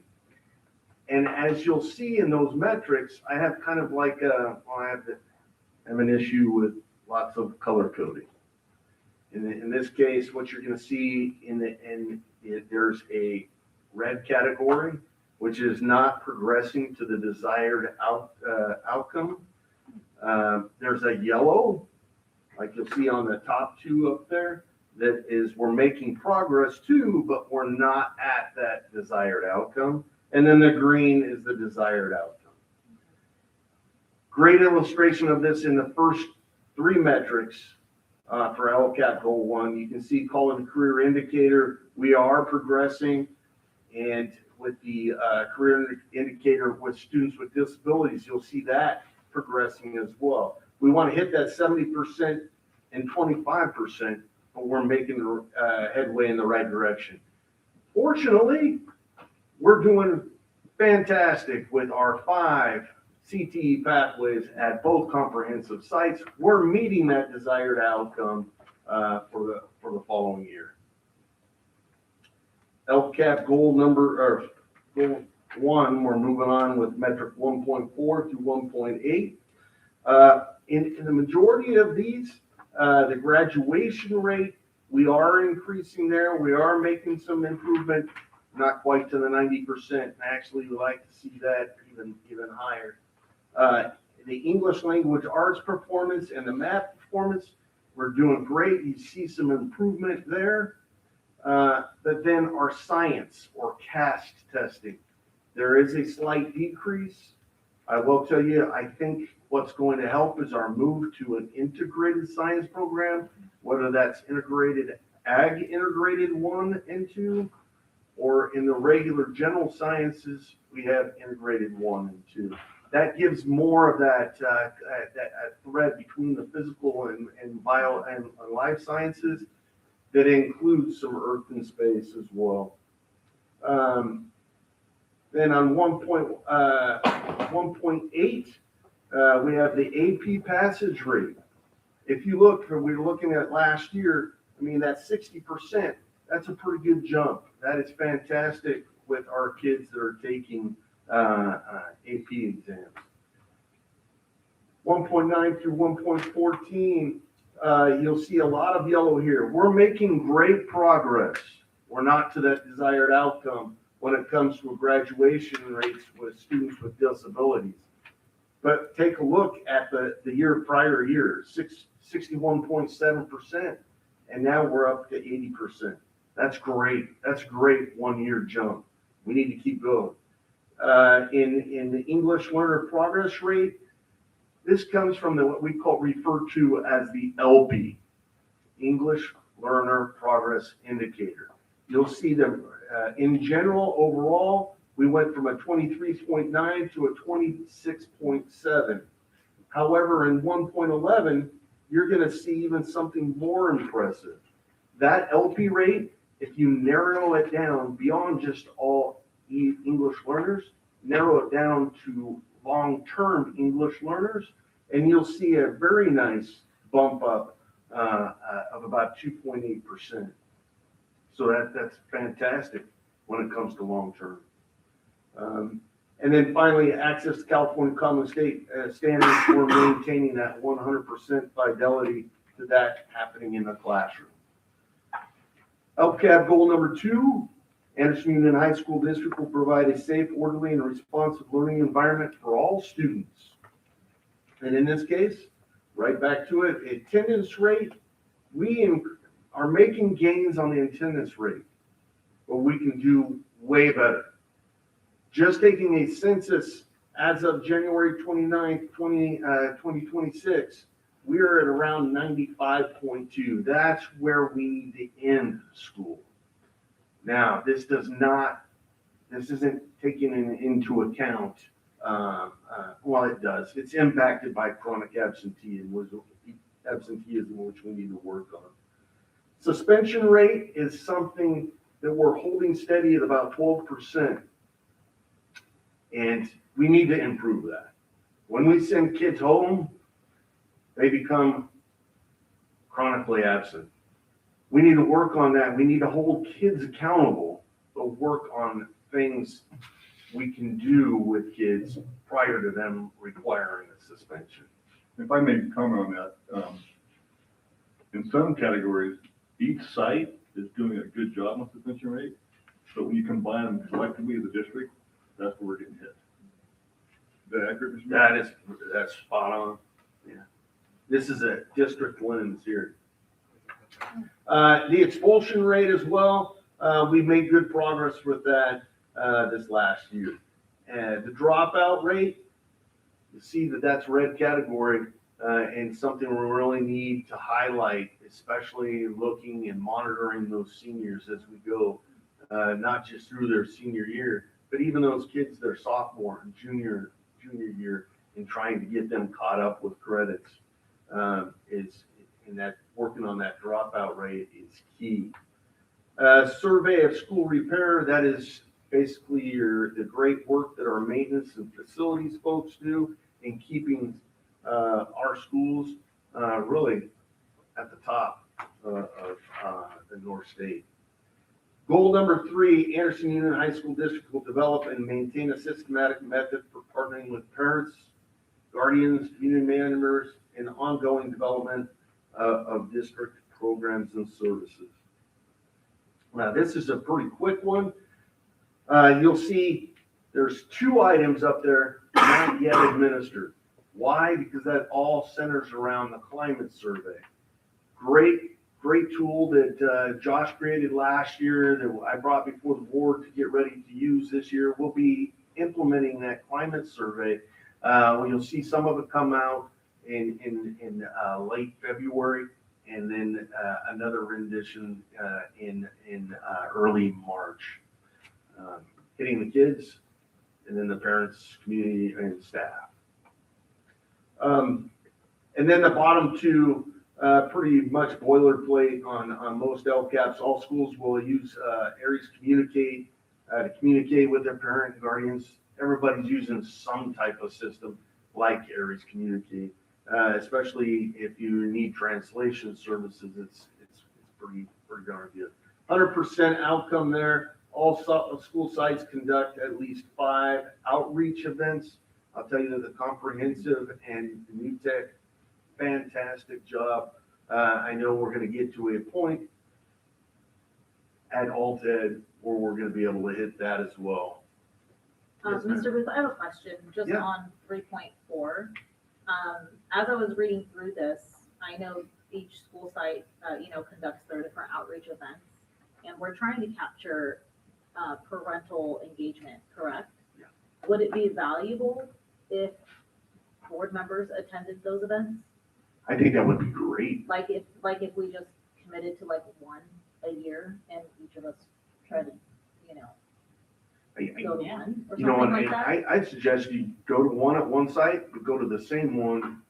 Hopefully it's not scheduled the same night or at the other, to see and compare them. Hey, what they're doing this different, and helping. I think that gives you a great kind of insight into how things are done and done differently, but maybe even effectively. So, no, I would love it. Yeah. You got an upcoming LCAP meeting if you want to give that outreach. I'd like to say too that even though we don't do like big outreach fun activities, we probably do more parent-teacher conferences than any rest. Last one, 3.5 is the membership for all requirements for California Site Council. We meet the right ratio in site councils, and certainly our school principals, they're on top of that. Sign-in sheets collected from school meetings, engagement activities. much as possible, get that done. It's hard when you're having people in the PAC and they're coming in both sides. It's gotta recruit the kids, stand there with clipboards. And then finally, equity multiplier. This is a really unique opportunity and kind of, it's a great thing for Megan and her folks, especially at North Valley and Anderson Community Day School, receive equity multiplier funds. And so this goal is specifically tailored for that, as well as some use of the Learning and Recovery Emergency Block Grant, the mouthful, LREBG funds. You'll see that in this portion of the LCAP as well. You're not going to like the colors as much because we're seeing a little red, but it's just the beginning. You think it's the end, but it's just the beginning. Megan is doing a great job down there. Attendance rates, they're going to come up. She's got them progressing in that. Improving academic achievement both at North Valley and at Anderson Community Day School. I know that's high on her priority. She's pushing, but it comes with quality instruction and teachers that are really engaging those students. And I know that school climate is what she's all about building. Graduation rates, of course, we went down a little decrease this last year. We're going to get better this year. Improved college career readiness rates for all students. I am going to tell you this is a highlight of what she's doing. I really can't sing the praises enough where she's made that movement and committed herself to the academics with Bright Thinker. But on top of that, structuring and restructuring the day to provide some access to electives that include things like the virtual reality course, get some hands-on going with those kids, as well as getting kids involved in electives as best she can with the staff that she has, as well as CTE. They're going up to ROP, and we have a couple kids attending ROP, which is phenomenal. And as we wrap up, remember there were prongs. There are two prongs.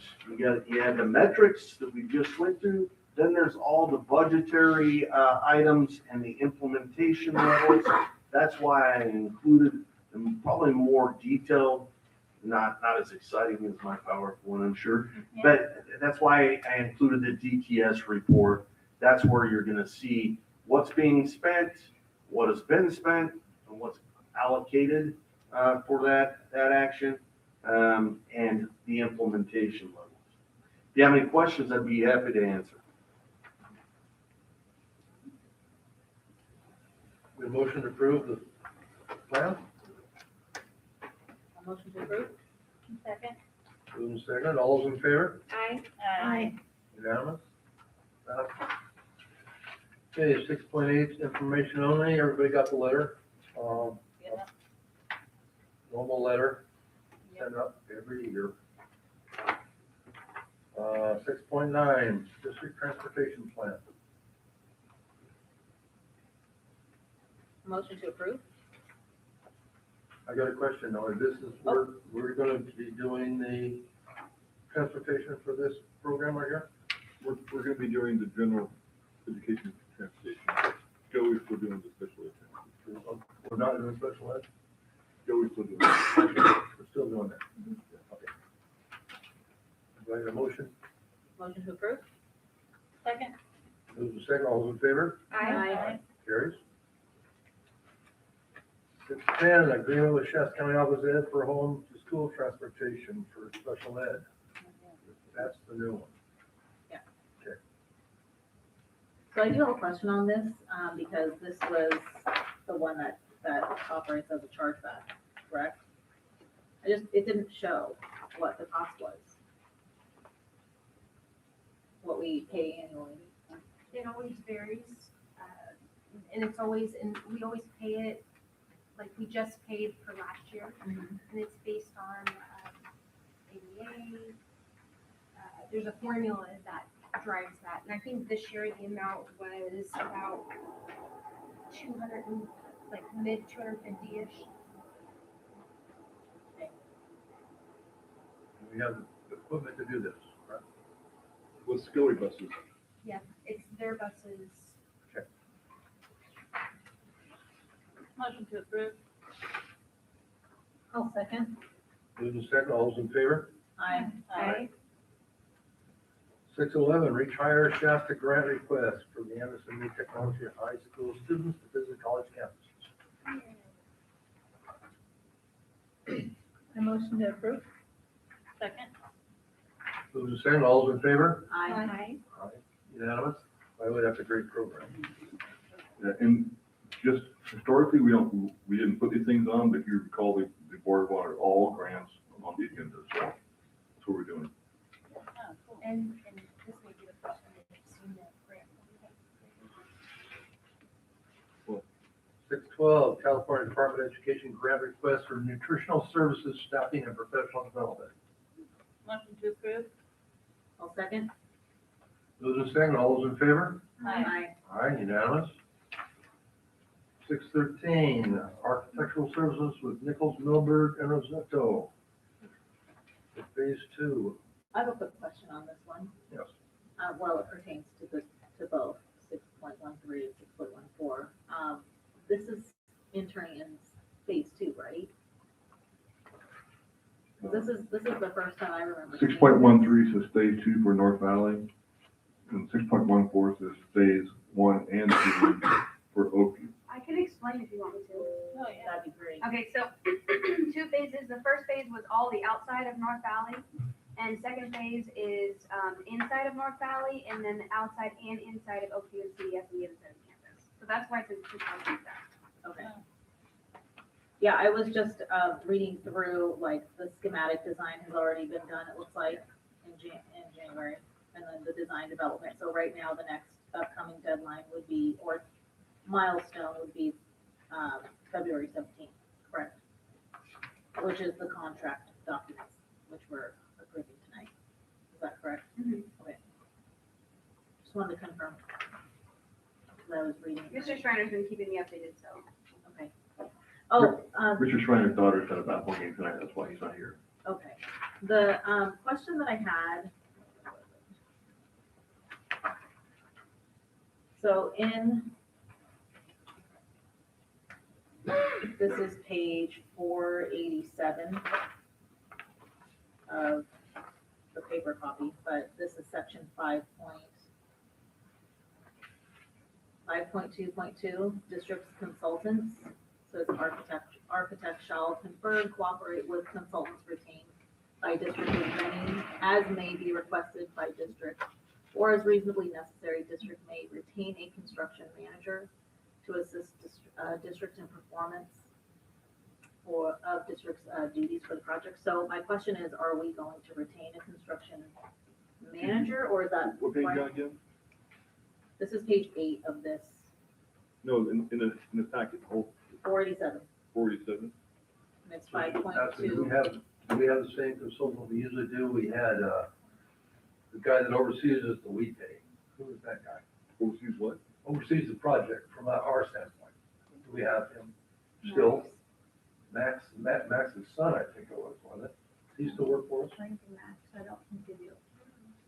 They haven't permitted. Pardon me? They have not permitted. We do have someone. Yes. Okay, we have someone every year that does that. They usually have the same person. I don't know who that is.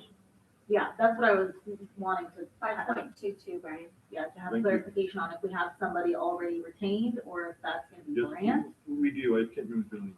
Okay, I don't see him very often. He used to work with Max, though, and then. Max Frank? and I- Is it Frank? It is Frank, what's his last name? I don't know. He's looking for- It's Frank. Frank's our consultant. Cool. okay. The architect? Oh, yeah, no. I can find out for you, though. I mean, I was just curious if this was like another, like, person that we're gonna have to hire for this project oversight or what that was gonna look like, or if Brant was gonna take on this responsibility and run a department at It's the in same time? conjunction between the director of facilities and the architect. Between the two, they oversee the projects. Okay, and then make sure that all the milestones are hit. Absolutely. Okay. Yeah. We have to when it comes to this type of project. So can I get a motion for both 613 and 614? They're basically the same thing. I'll motion to approve. Second. Moved in second, all in favor? Aye. All right. No, those people are good. Okay, motion carries unanimous. Moving on to reports and comments. CTA here? CSEA here? Camera left, but I'll speak. I appreciate the work that you guys have done here tonight. I know the comments of folks leaving tonight were not the most polite, and the decisions that you have to make are not always the ones that everyone agrees with. And so I really appreciate your time and representing the folks that have elected you in those positions, as well as representing the school and the district, and ensuring that we protect ourselves. And as much as we value the students and their opinions, sometimes decisions have to be made that are greater than that. I think you made that decision tonight. And I'm CSBA, and I second what he just said. We have to protect kids. Thank you both. It wasn't easy. Mr. Superintendent. First of all, Erica Cooper is our first year food service director. She stepped up when we started doing our own, sort of bidding it out to Cascade. And she's really stepped in the role well. Her first annual audit, she was nearly a perfect audit. One little finding, they delivered some juice while they were being inspected, and the juice boxes were put on the floor instead of on raising a pallet. And the inspector saw that, and she corrected it immediately. And today we had the audit hearing or review, and in the review it said that she corrected it immediately. If it wasn't for that, it'd been a perfect audit. So kudos to Erica for doing a great job her first year. Also, Mr. Booth joked about people wanting to see the LCAP midterm report. I'm grateful. Mr. Mason loved doing that, and when Mr. Mason left, I was really worried. Scott is excellent at it, and he loves it too. To me, it's like I'd rather have a root canal, but I'm so grateful for Mr. Booth doing that work. So, and finally, the decision you guys made tonight, it's a tough decision. No matter which way you guys voted, some people would have been upset. So just follow your heart and sleep well. Okay. Yes, we have the trustees. How about the student trustee? Thank you very much for making comments tonight. Yeah. That's what we like to see you here for. Do you have anything you want to add to the meeting?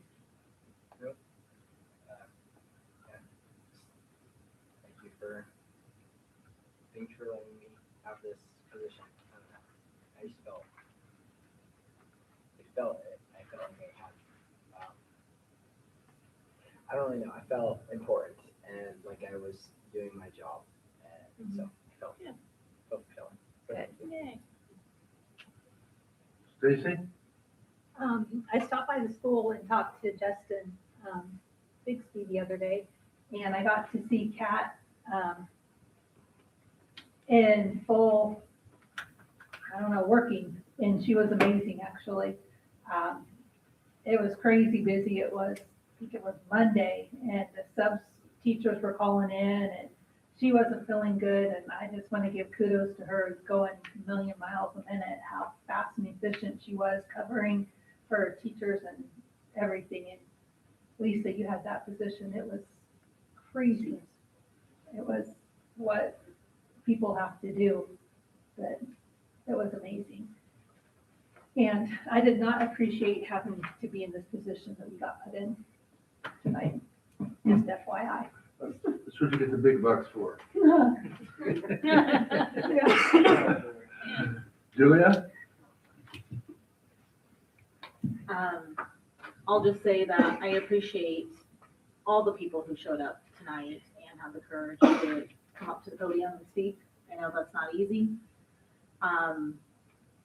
and I know we're being live streamed and recorded. I just want to say for the record that we don't take these decisions lightly at all. I know each board member has carefully examined and weighed all the pros and the cons, and beyond the people that showed up tonight, I'm pretty sure all of our inboxes have been inundated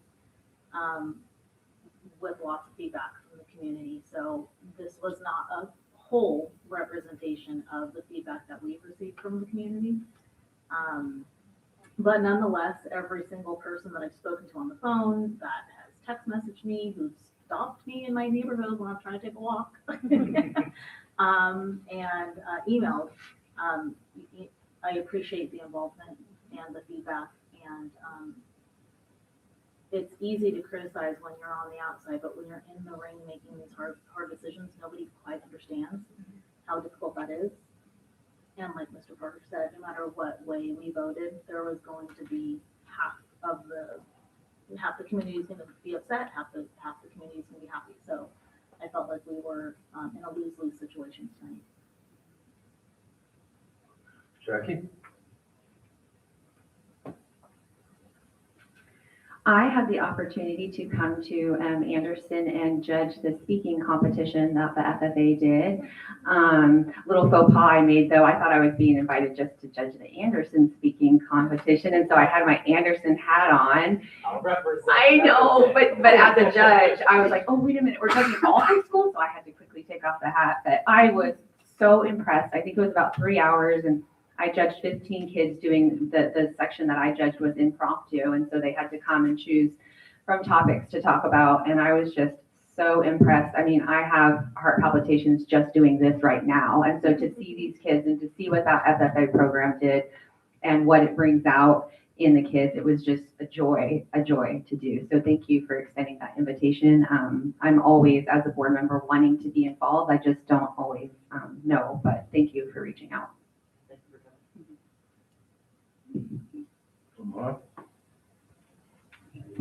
I also second that. I love being involved, so if there's anything you ever need a board member to come and just be present, or I'd love to. It really is an honor, and I've really enjoyed getting to know some of the schools, and I'd like to visit the ones that I haven't yet, and kudos to you with the FFA program.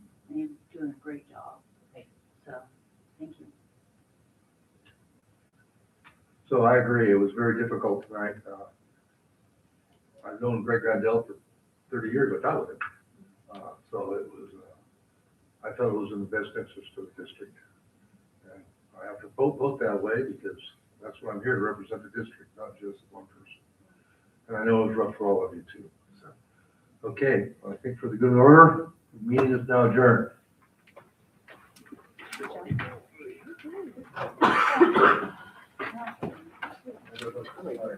Yeah.